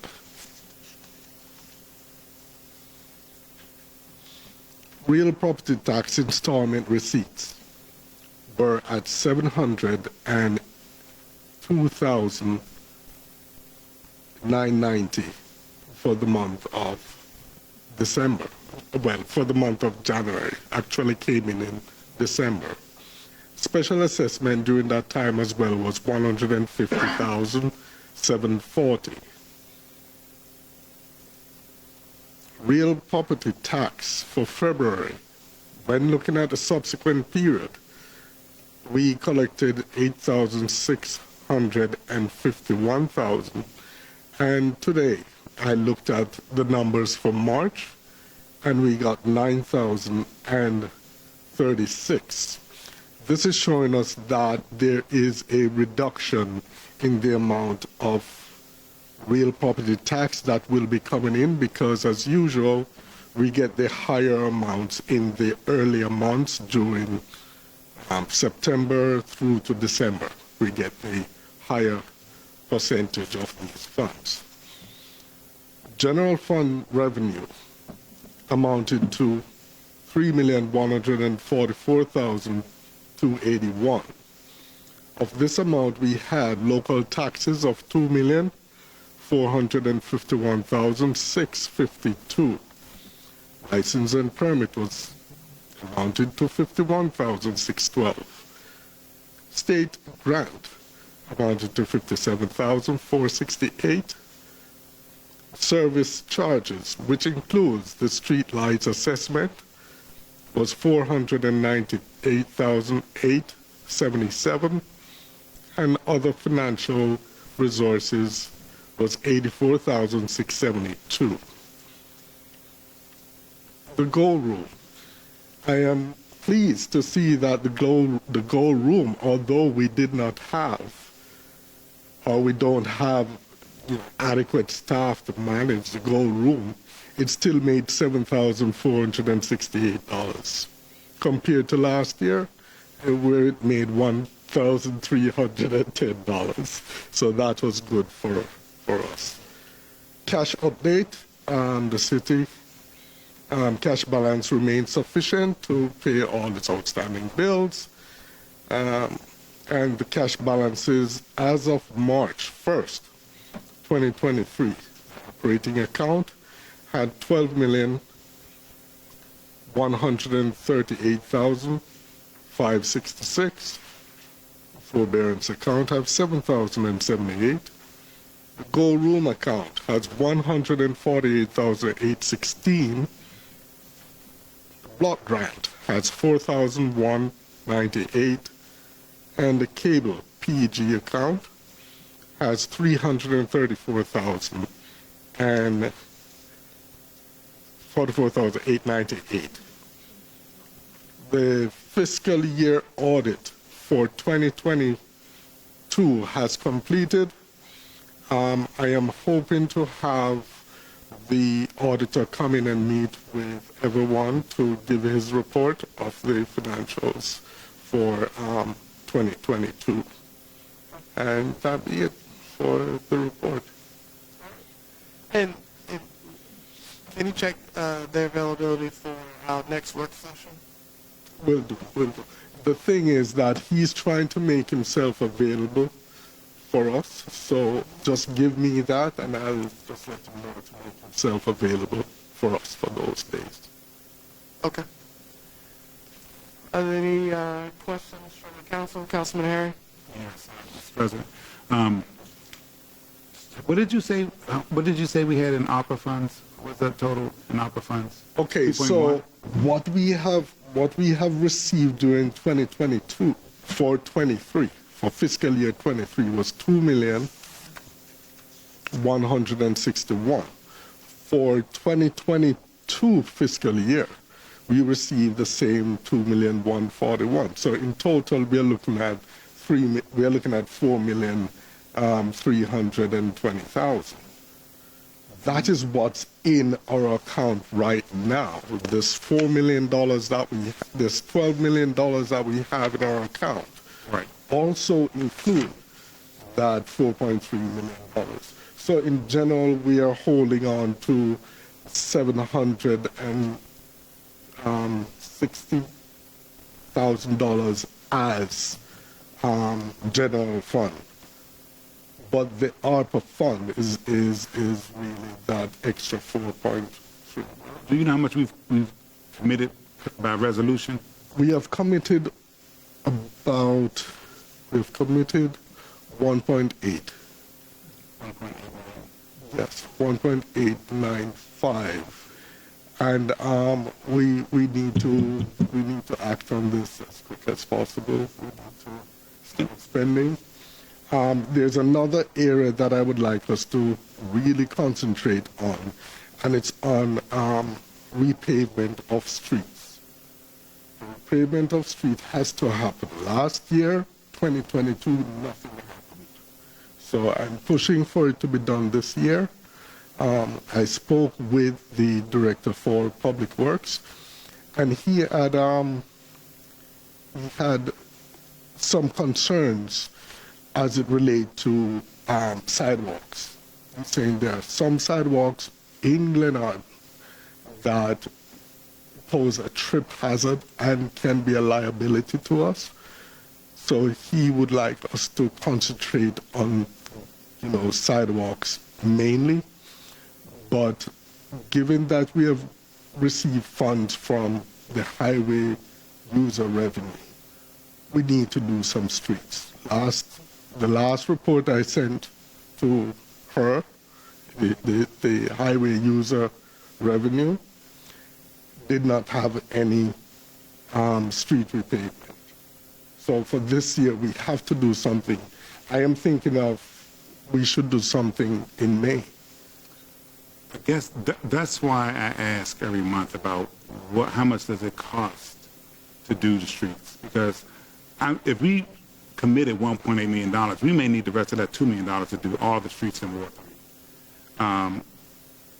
I can't stress this enough that we try to figure out what the actual dollar amount is before we continue to pick off those funds. Because I'm telling you, it with the price of oil and everything and the price of everything going up, to do all those streets in Ward 3 that have not been done, especially with Glenarden Parkway, which is getting worse by the month, it's going to cost quite a bit of money. I'm not focusing on the sidewalks. I know we need to address the sidewalks. We can address the tripping hazards, but I think we need to focus on the streets. And that's why every month I keep on saying where are we at, where's the assessment on those streets, how much they cost, so that we can have an idea on what we need to pay. Also, it give us a better idea on what we need to do when we're shopping around for a vendor. You know, because the blacktop houses are going to open up next month, and everybody's trying to get their roads done. And every time we get behind like this, we don't see nothing until September when they get ready to close down. So, I mean, again, I would like to get an assessment on how much. I mean, if we got the size of all the streets, it's just a matter of sending it to our engineer and just telling them to give us a general idea on how much it would do. I mean, how much it would cost to do, you know, a 2-inch mill and a 2-inch overlay. We really need to look at that because, I mean, we're going to end up running out of time again. So one of the things that we're trying to do as well is look at a three-year progress to see how well we could at least get all the streets in Glenarden done in a 3-year span. Right now, we're looking at the Glenarden Parkway, and I think we got an estimate of something like over 500,000. I don't know if Charles will be able to speak on this as well, but we have been looking at that. They have been reaching out to us to see if you know, when we are ready to start, because one of the things, it's cold now, as you are saying. So as soon as it warms up, the first street we want to look at is Glenarden Parkway to start doing real infrastructure work, make sure that, you know, the foundation is proper, and then we do the blacktop. But if you could... Yeah, so Glenarden Parkway for the repaving from Bright Seat Road up to the roundabout with the additional work that needs to be done for the subsurface. What happened when we walked through with Gordian and the Page Construction Company, who would be doing the work, or who suggested there's some subsurface damage that was pretty heavy, because I believe the original proposal included Glenarden Parkway and a part of, I don't want to misquote it, first, third. It was a combination. I just briefly talking off the top of my head, but I can give you the exact locations. Then once we did the walk with Gordian and Page, we saw, I clearly saw some damage where you see those potholes that when you go through just with the 2-inch asphalt milling and then overlay, you'll still have that damage on the subsurface. So as soon as we mill it, it's going to be right back, probably within months due to that. So the proposal that we did get together was for $500,000, which would address the subsurface damage just from Bright Seat Road on Glenarden Parkway all the way up to the roundabout. Now, I thought 1st through 5th it was already paved. I think part of it is, but not all of it, if I'm not mistaken. Again, I don't want to be quoted exactly. I have to look and see, because I know, yes, sir. And again, and that's why I'm saying we need to look at this, because yes, Glenarden sits on a lot of springs, and like you say, where the road is damaged, more than likely there's a spring, and we had to pay like almost like just $8,000 on one street just to divert that spring, just so it wouldn't, like you say, erode again. Yes, sir, I know. So it's probably, well, I know it's a spring. I see water running from up under it after a rain. It runs for a while. So that's why I'm trying to get an idea on how much it's actually going to cost, because I would rather have those streets done, and not in 3 years. I would rather have Ward 3 done like this summer versus, you know, a 3-year span. Ward 1 has been done twice, and there are streets that need to be done. Ward 2 has been done, and there are streets in Ward 2 that need to be redone. But I think the focus needs to be on Ward 3 with all the work that has been done on those streets. I mean, the utility companies compromising the structure of them, cutting them up, and then, you know, just doing a little patchwork back. So that's why I'm trying to get an idea on how much it's going to cost, because again, I hate to see that money gone and we haven't touched those streets. Well, one estimate just for Glenarden Parkway to address the subsurface damage is $500,000. Yes, sir. So you can imagine what the rest of the streets, that's what I'm saying, you know, the rest of the streets and the rest of the thing, and we're just slowly picking off this ARPA money like it's going to be there forever. I think right now we need to sit quiet on that and see what it's going to cost to do those streets. All right, thanks. Councilwoman Jones? So can we move forward with getting from Glenarden Parkway to the roundabout done? Based on what we have so far, and taking some funds from the ARPA fund, there is a possibility we could get it done. Okay, so this is something a citizen brought up to me just this week about the funds that we have in savings. The city has a substantial amount of money in savings that they could use for some of these projects. Yeah, well, there are reserves for. Yeah. But shouldn't your reserves be a certain percentage? Right now, based on what's happening in the economy, I'm a bit apprehensive. Yeah, I'm using too much of our reserves. As much as we could get grants and any kind of support we could get, I'd rather go there first. But at the end of the day, we need to get the city looking as how it should. So if we get to that point and we have to go to reserve, then we'll come to you and speak with you. So I'm just thinking that we need to move forward, you know, with. And another area that I'm looking at, I've done the budget so far. I want to go over it with the city manager before I bring it forward to the council. But we may have to look at going over the cost of the constant years this year again. So those are some of the areas we can look to find funds to cover some of these costs. All right, thank you.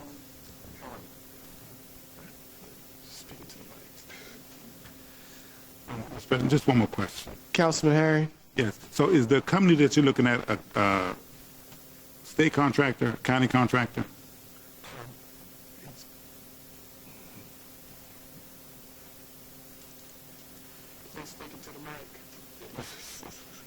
So through Gordian, they are a state contractor.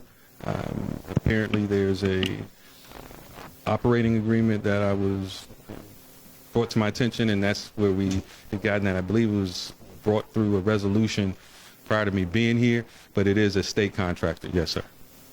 And what do we have in the budget for Ward 3 streets right now? Is it like 300,000 or something?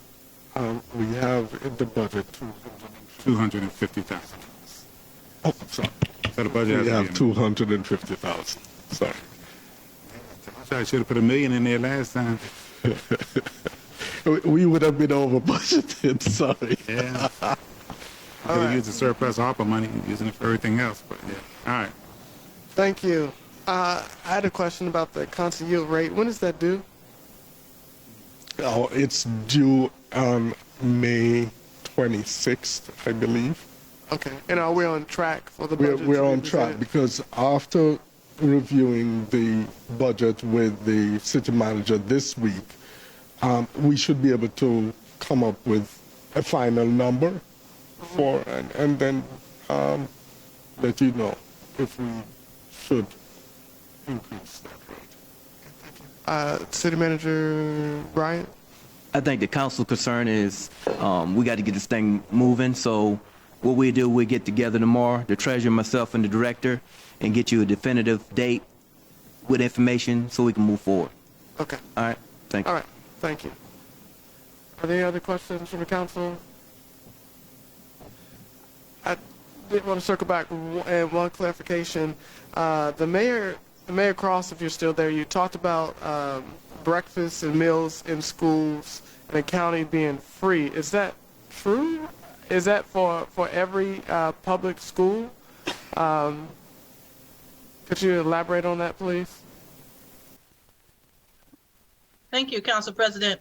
Yes, the intent is to make those meals free for every child in Prince George's County, in every school in the state of Maryland. It is actually being presented right now in Annapolis on the floor. So we did speak to them with the American Heart Association. It is looking very promising that we would be able to do that. Of course, the funding has to line up appropriately, but based on COVID-19 and the fallout from secondary primary education, meals in schools has been seen as a primary concern for children not being able to concentrate, being able to learn, and effectively, the disenfranchisement, unfortunately, and bullying that's happening in the schools. So there's some scientific evidence that has been put against, and the Maryland General Assembly is working hard trying to fund that for every child. Free breakfasts and lunches, and also to make those breakfasts in the classroom so that children that are late arrivals from the bus will have a full meal to start the day. Thank you. All right, hearing no more questions, we will now go to the final item on the agenda today, and that is citizens' comments. If you're a citizen in the room, please just raise your hand. I'll recognize you. You come to the podium. You have 5 minutes. In line with our policy, regular sessions, you can talk about anything. Any concerns you have, things related to the reports, things you want to see in the city, recommendations, anything within your 5 minutes. If you are online, please raise your virtual hand or post something in the chat, and then I will call on you and we will hear your comments online. So with that, the floor is now open for citizens' comments. And we have one. I saw. I'll go you first, and then Miss Smallwood first. So I have 3 in person. You can please state your name and then speak into the mic, and you will have 5 minutes. And if you would like, you can use your full 5 minutes as opposed to asking questions and having us respond, because that is included in your 5 minutes. My name is Carla Smallwood, and my first question goes to the treasurer. Do we still have the rainy day fund account? Could you speak into the mic, please, so I can hear you online? Is it on? Do we still have the rainy day account? What I've seen when I come here is the account with reserves. The reserves are there, which would include in that the rainy day, as you're suggesting. It's in the reserves. I thought it was supposed to be separate. Okay, let's move on, because I don't. Yes, please. This is in reference to the 5G. Okay, since the 5G is designated for Ward 1 and Ward 2, are there planning to be a meeting with Ward 1 and Ward 2 about the 5G that's coming into our wards? Councilman Herring mentioned earlier. Yes, I'm reaching out to Crown Castle to try to get that set up. Is there a reason why none of these 5Gs are being put over in Ward 3? They said that study said that it's needed mostly in Ward 1, and I want to know why. Okay, they say mostly, but it did not say it had to be. No, they just said they want to concentrate them there. We can still get some put over in Ward 3 if we want them. I think they can go anywhere they need, anywhere they want to put them. It's just, for some reason, they're picking those two wards. Okay, and do anybody know what's the long-term side effects this going to have on the citizens? That's a question we need to ask them, and we need to research before we see it. Okay, now, my other thing is MLK Park. I know Phase 2 is just about completed. Do we have a general idea of when it's going to be completed and when, or are we going to get the gazebos to put over there in the park? City Manager Bryant? Yeah, man, I'm on 5 minutes and y'all taking your time. I got to get the rest of this stuff done. I'll get back to you with the exact dates. I don't have that information with me, so I'll get back to you. I don't want to waste your time. Okay, thank you very much. This statement is for President Curtis. Last week, we had 2 residents came up here and they spoke on the meeting, and on the topics that they spoke about was not on the agenda. Every time I try to make a statement about something's not on the agenda, you tell me I can't do this, I can't do that, but you allow other people to do it. So here again, you steady showing your bias towards me. So if you're going to let other people do it, then I have the right that I can do it too. Ms. Jones and Ms. Ferguson, I am totally surprised that y'all vote today on the community guard service. Y'all was on the council when we was trying to bring this community service into Glenarden before, and y'all heard the voice of the citizens.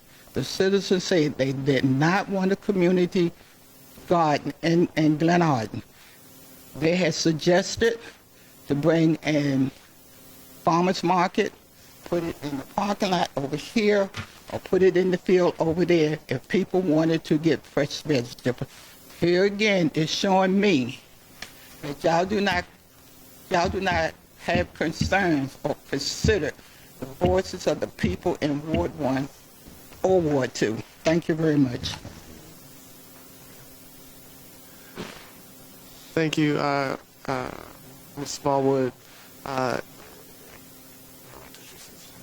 Quickly, if there are any responses, Councilwoman Ferguson. They can if they want to.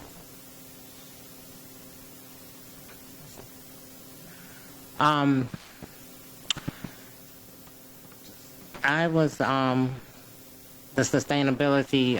We were in, I think it's 2019 classified as sustainability city. We have a 5-year plan. I think we have about 2 years or less. That subject did come up. However, a lot of what has been presented this time around was never discussed. The other thing is, like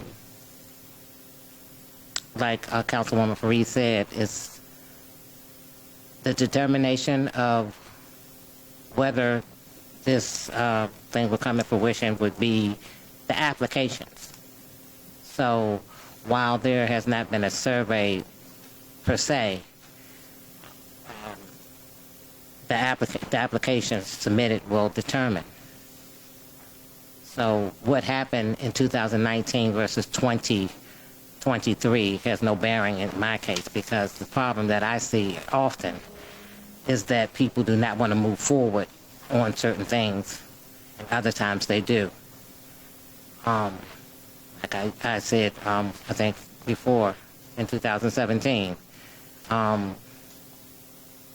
people don't have a problem with using a cell phone, but when we were coming up, if we wanted to make a call outside of our home, we was in somebody else's home, or we use a phone booth. So, I mean, we have to move on to certain things. If it doesn't come to fruition, it doesn't. But I don't know anyone driving around in their car with a phone booth wired from their back seat to their battery.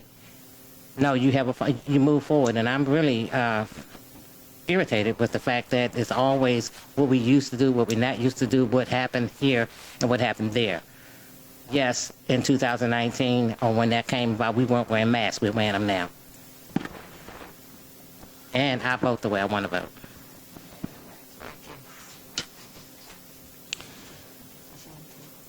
I can only ditto Councilwoman Ferguson.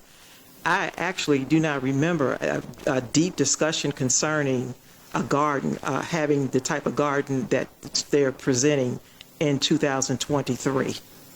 So I can only ditto her. And as far as the citizens coming now, thinking that it may be something that the city can use or something that will work in the city, I have no issue with that.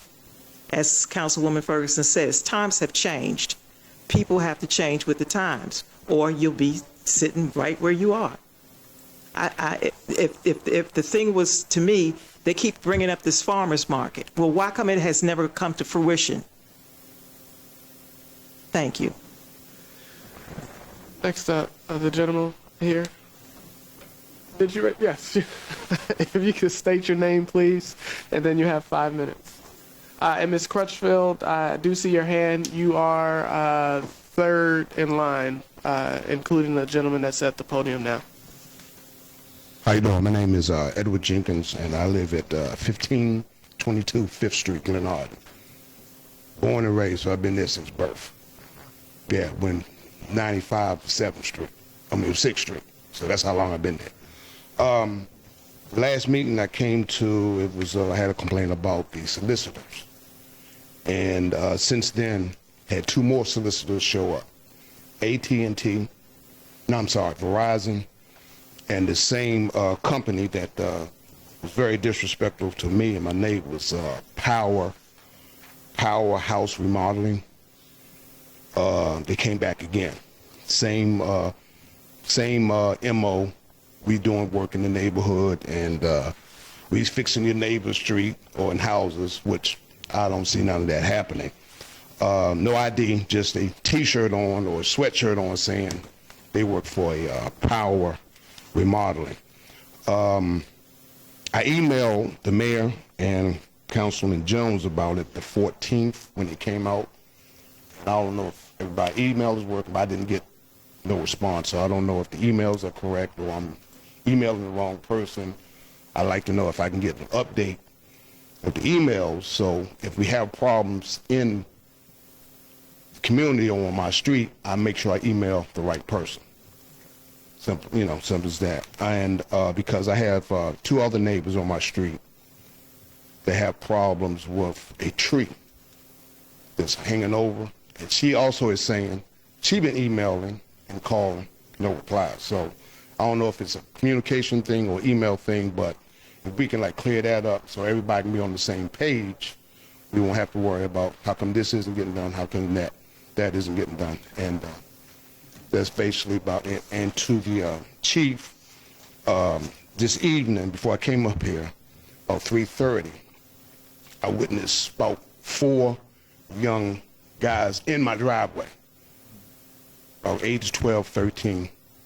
And I went out there to approach them. And they picked up a brick, threw it in the street, and ran. There's no problem with me. I can handle it. But the problem is, will they continue to do that to other citizens in the street? I've never seen them before. They don't live on my street.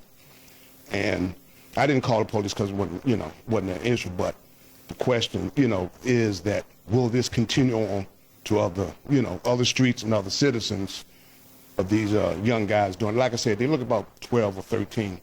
And I scared them away, but just after they picked up a brick, threw it in the street, and ran. So I don't know if they're going to continue doing it to citizens' cars or their property or whatever, but just bringing away to it.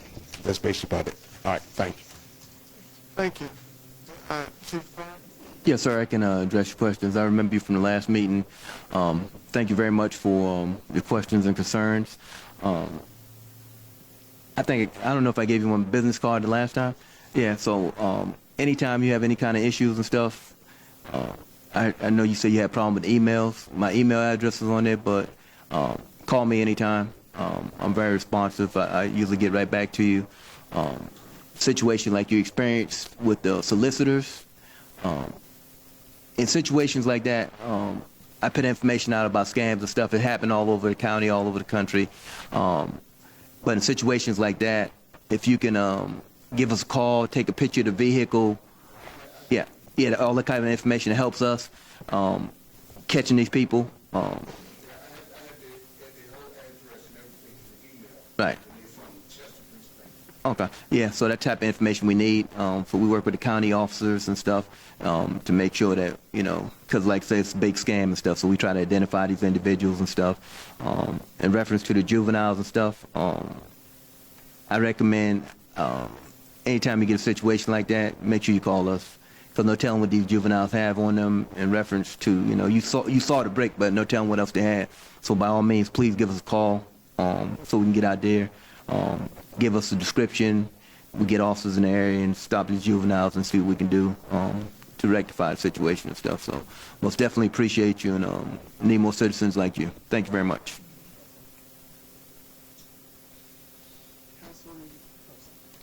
Councilwoman Ferguson. Sir, I apologize. I didn't get your name. But my question is, you spoke about a tree.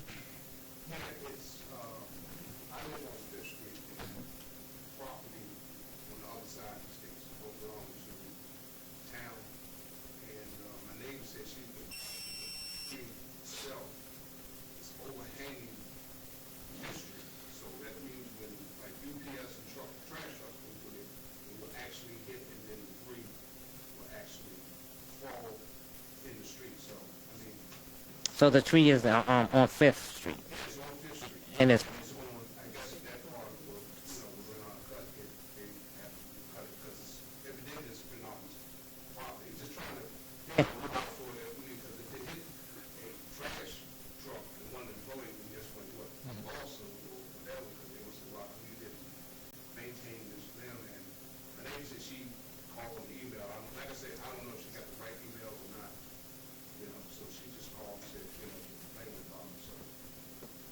Thank you, sir. I want to point out what we talked about last time. Actually, Ms. Duffy brought it up last time about a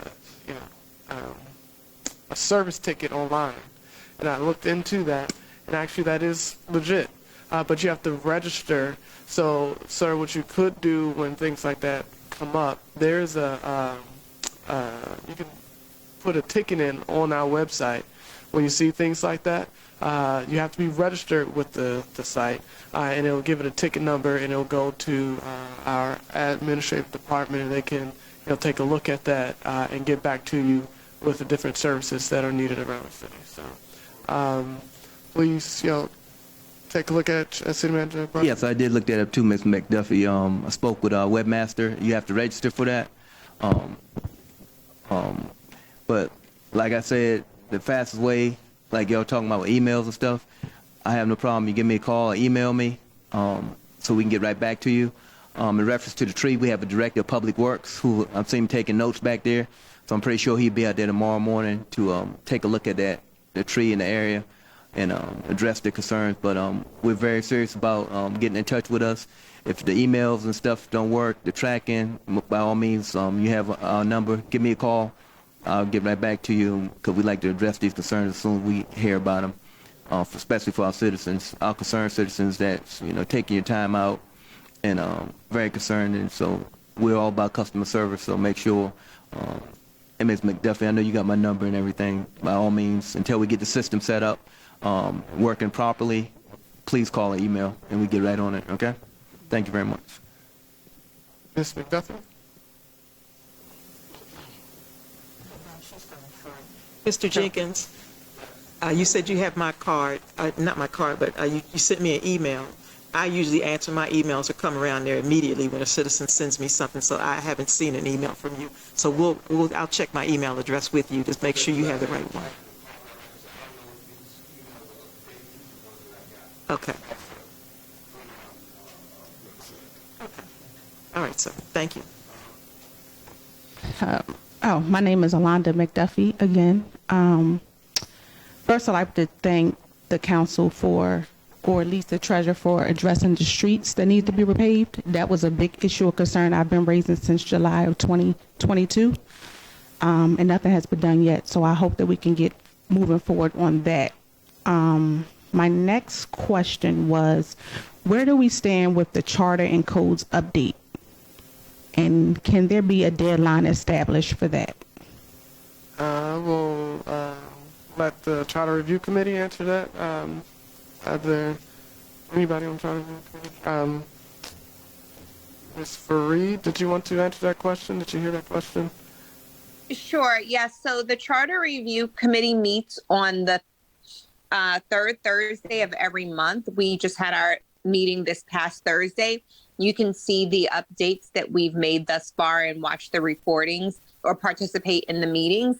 We cannot set a deadline. We have a time frame. We would like to be done with the changes by the end of this year, but there's deliberation that needs to take place in making these changes. There's research and investigation in terms of best practices or making sure that we understand what the law is. So we're moving as quickly as we can. In fact, we've covered quite a bit of ground thus far, and we hope to be done by the end of the year. But again, if we need to take longer to make sure that it is correct and that we don't have to do this every year, then that's what we'll need to do. But again, we're making great progress thus far, and you can see the red line changes as well as review the recordings on the website. Can a notification be sent out to citizens as far as something in the mail stating when it has been revised and when it will take effect? Because I'm pretty sure that these changes will start hitting some of these homeowners' pockets. Well, depending on what they change. Yeah. So right now it's in the charter review phase. So there's a subcommittee on the council that's going over all these things. Then they have to actually bring it to the council for introduction, and then since it relates to our charter, there is, I believe, have to advertise it for, I believe, like 40 days. So all of this will come to the citizens before it, we even vote on it. So you have ample time. There'll be, multiple public hearings for citizens to, make their voices heard on everything that comes out of the committee to the council, and that will be presented as actual change. Okay. So until that is revised and done with, can the codes that are currently in place be enforced a little more? And what I'm speaking on is the unregistered cars, abandoned vehicles, vehicles that are parked on lawns or plots, mattresses, box springs, overgrown trees and shrubs, and curbside appearance. Absolutely. We can absolutely enforce the code that we have now. And so as Chief Bryant mentioned earlier, if you see things that are not getting done, feel free to alert the city, to give him a call. I believe you have his number as well. And that, we'll get out there and get things done. Okay, I only have two more things. Public Works. I have noticed a big change in Public Works with the new supervisor, I believe. Yes. The new supervisor, so kudos to him. But my thing is with Public Works, if they're noticing excessive trash or junk in a particular area, perhaps they should communicate with code enforcement to address. And the example I'm speaking about is, I know on Irvin and Reed Street, there's always a lot of trash in that area. I know last summer, Public Works had actually tied a trash bag around the pole so they wouldn't have to collect so much trash. So I don't know if they need to implement another trash can right there by the memorial, because it's always a lot of trash, bottles, bags, and things of that nature there. Lastly, I have about the clogged drain on McLean Avenue. It's 2 clogged drains where the water goes down. I don't know if they can install some type of coverage there because it's filled with leaves and trash.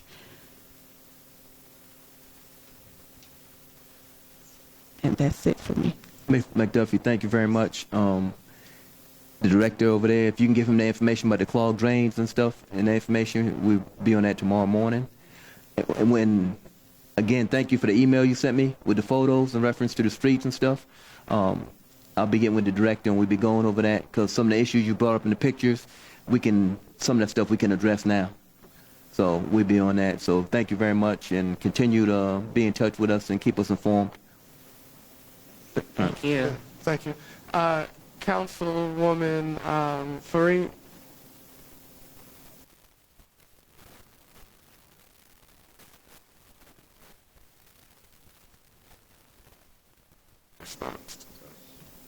Okay. I just put my hand down.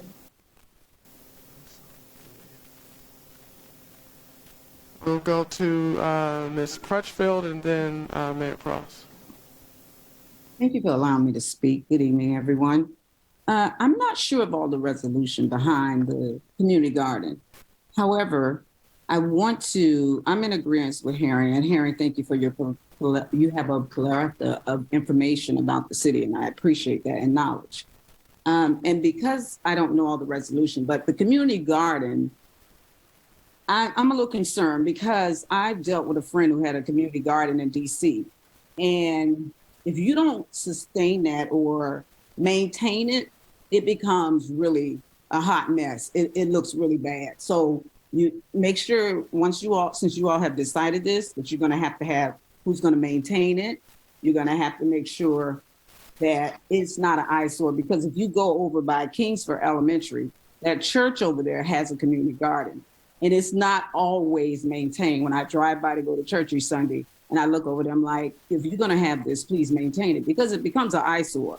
So I don't know where you're deciding to put it, what's going to happen, but I think a farmer's market is a great idea. Again, I don't know all the resolution behind that, so that's just my comment on that. Another thing is that, again, we need to make sure that whoever's benefiting from it, I don't know what the community, how you're gonna, once you grow the vegetables or whatever your plan is for that it's all laid out. Again, I did not hear, so hopefully that's all in place in order to maintain this community garden. But again, the farmer's market is a great idea. The other thing I heard the mayor mention about funds to continue to inform the community. She initially was informing the community. I noticed I stopped receiving flyers or information about the different activities and things that are going on. She sounds like she has a lot of good activities and things that she can bring to the community to benefit our community. So if there's a budget that she can sustain, I greatly appreciate she receiving that budget to maintain the information to bring back to the community. That's all I have to say this evening. Have a good evening.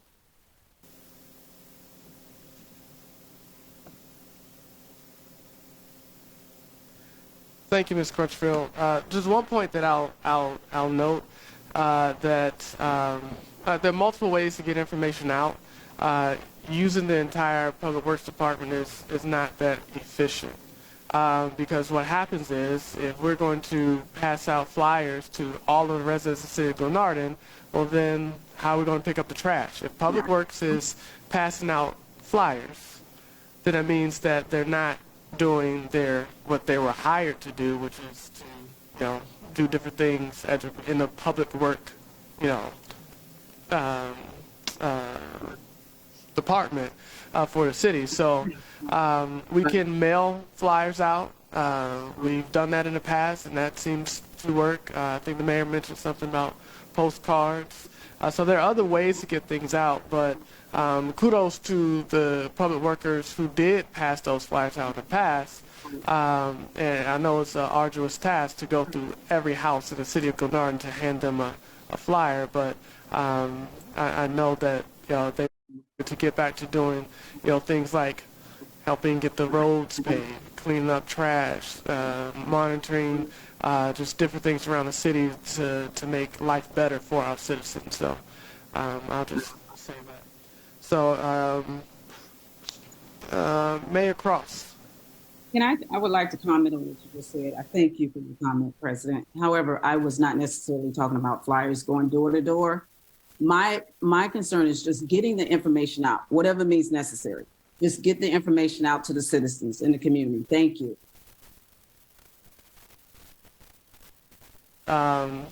Given the technical difficulties that we've had to mute the TV so that someone in here could talk, and if someone's online talking, then we'll unmute the TV so there's not feedback.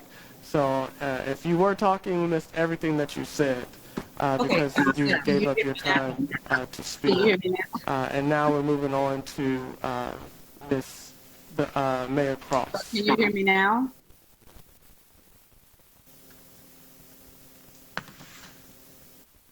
We were able to hear you online, Ms. Crutchfield. Thank you for your comments. We took the note to get the information out by any means necessary or provide the budget necessary to ensure that we can do the flyers door to door in the mail. Thank you for those comments. I just want to address the no solicitation. Just so the citizens are aware, there actually is a law against the city itself in enforcing that no solicitation rule. It violates the First Amendment law. And actually, local ordinances, even within a municipality, typically will pass and enforce municipality ordinances, which will help our citizens, particularly where there is no HOA.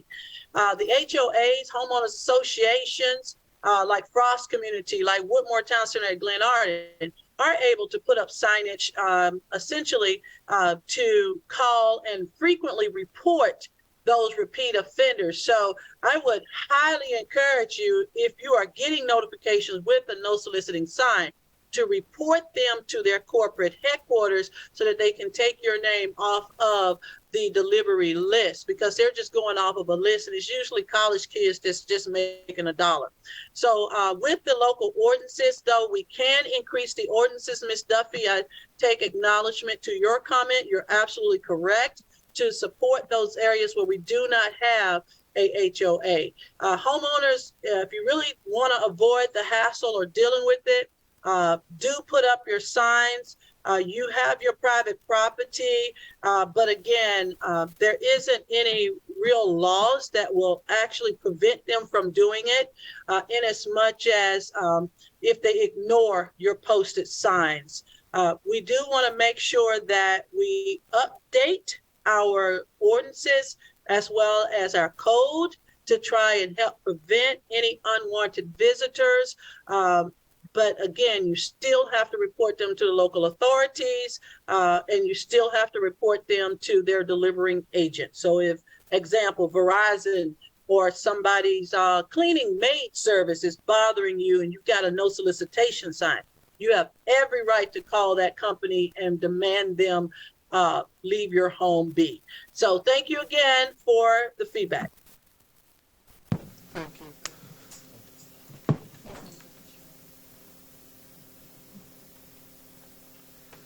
Thank you. Any other comments online? All right. Hearing none, the time is 10:03 and this meeting is adjourned. Thank you.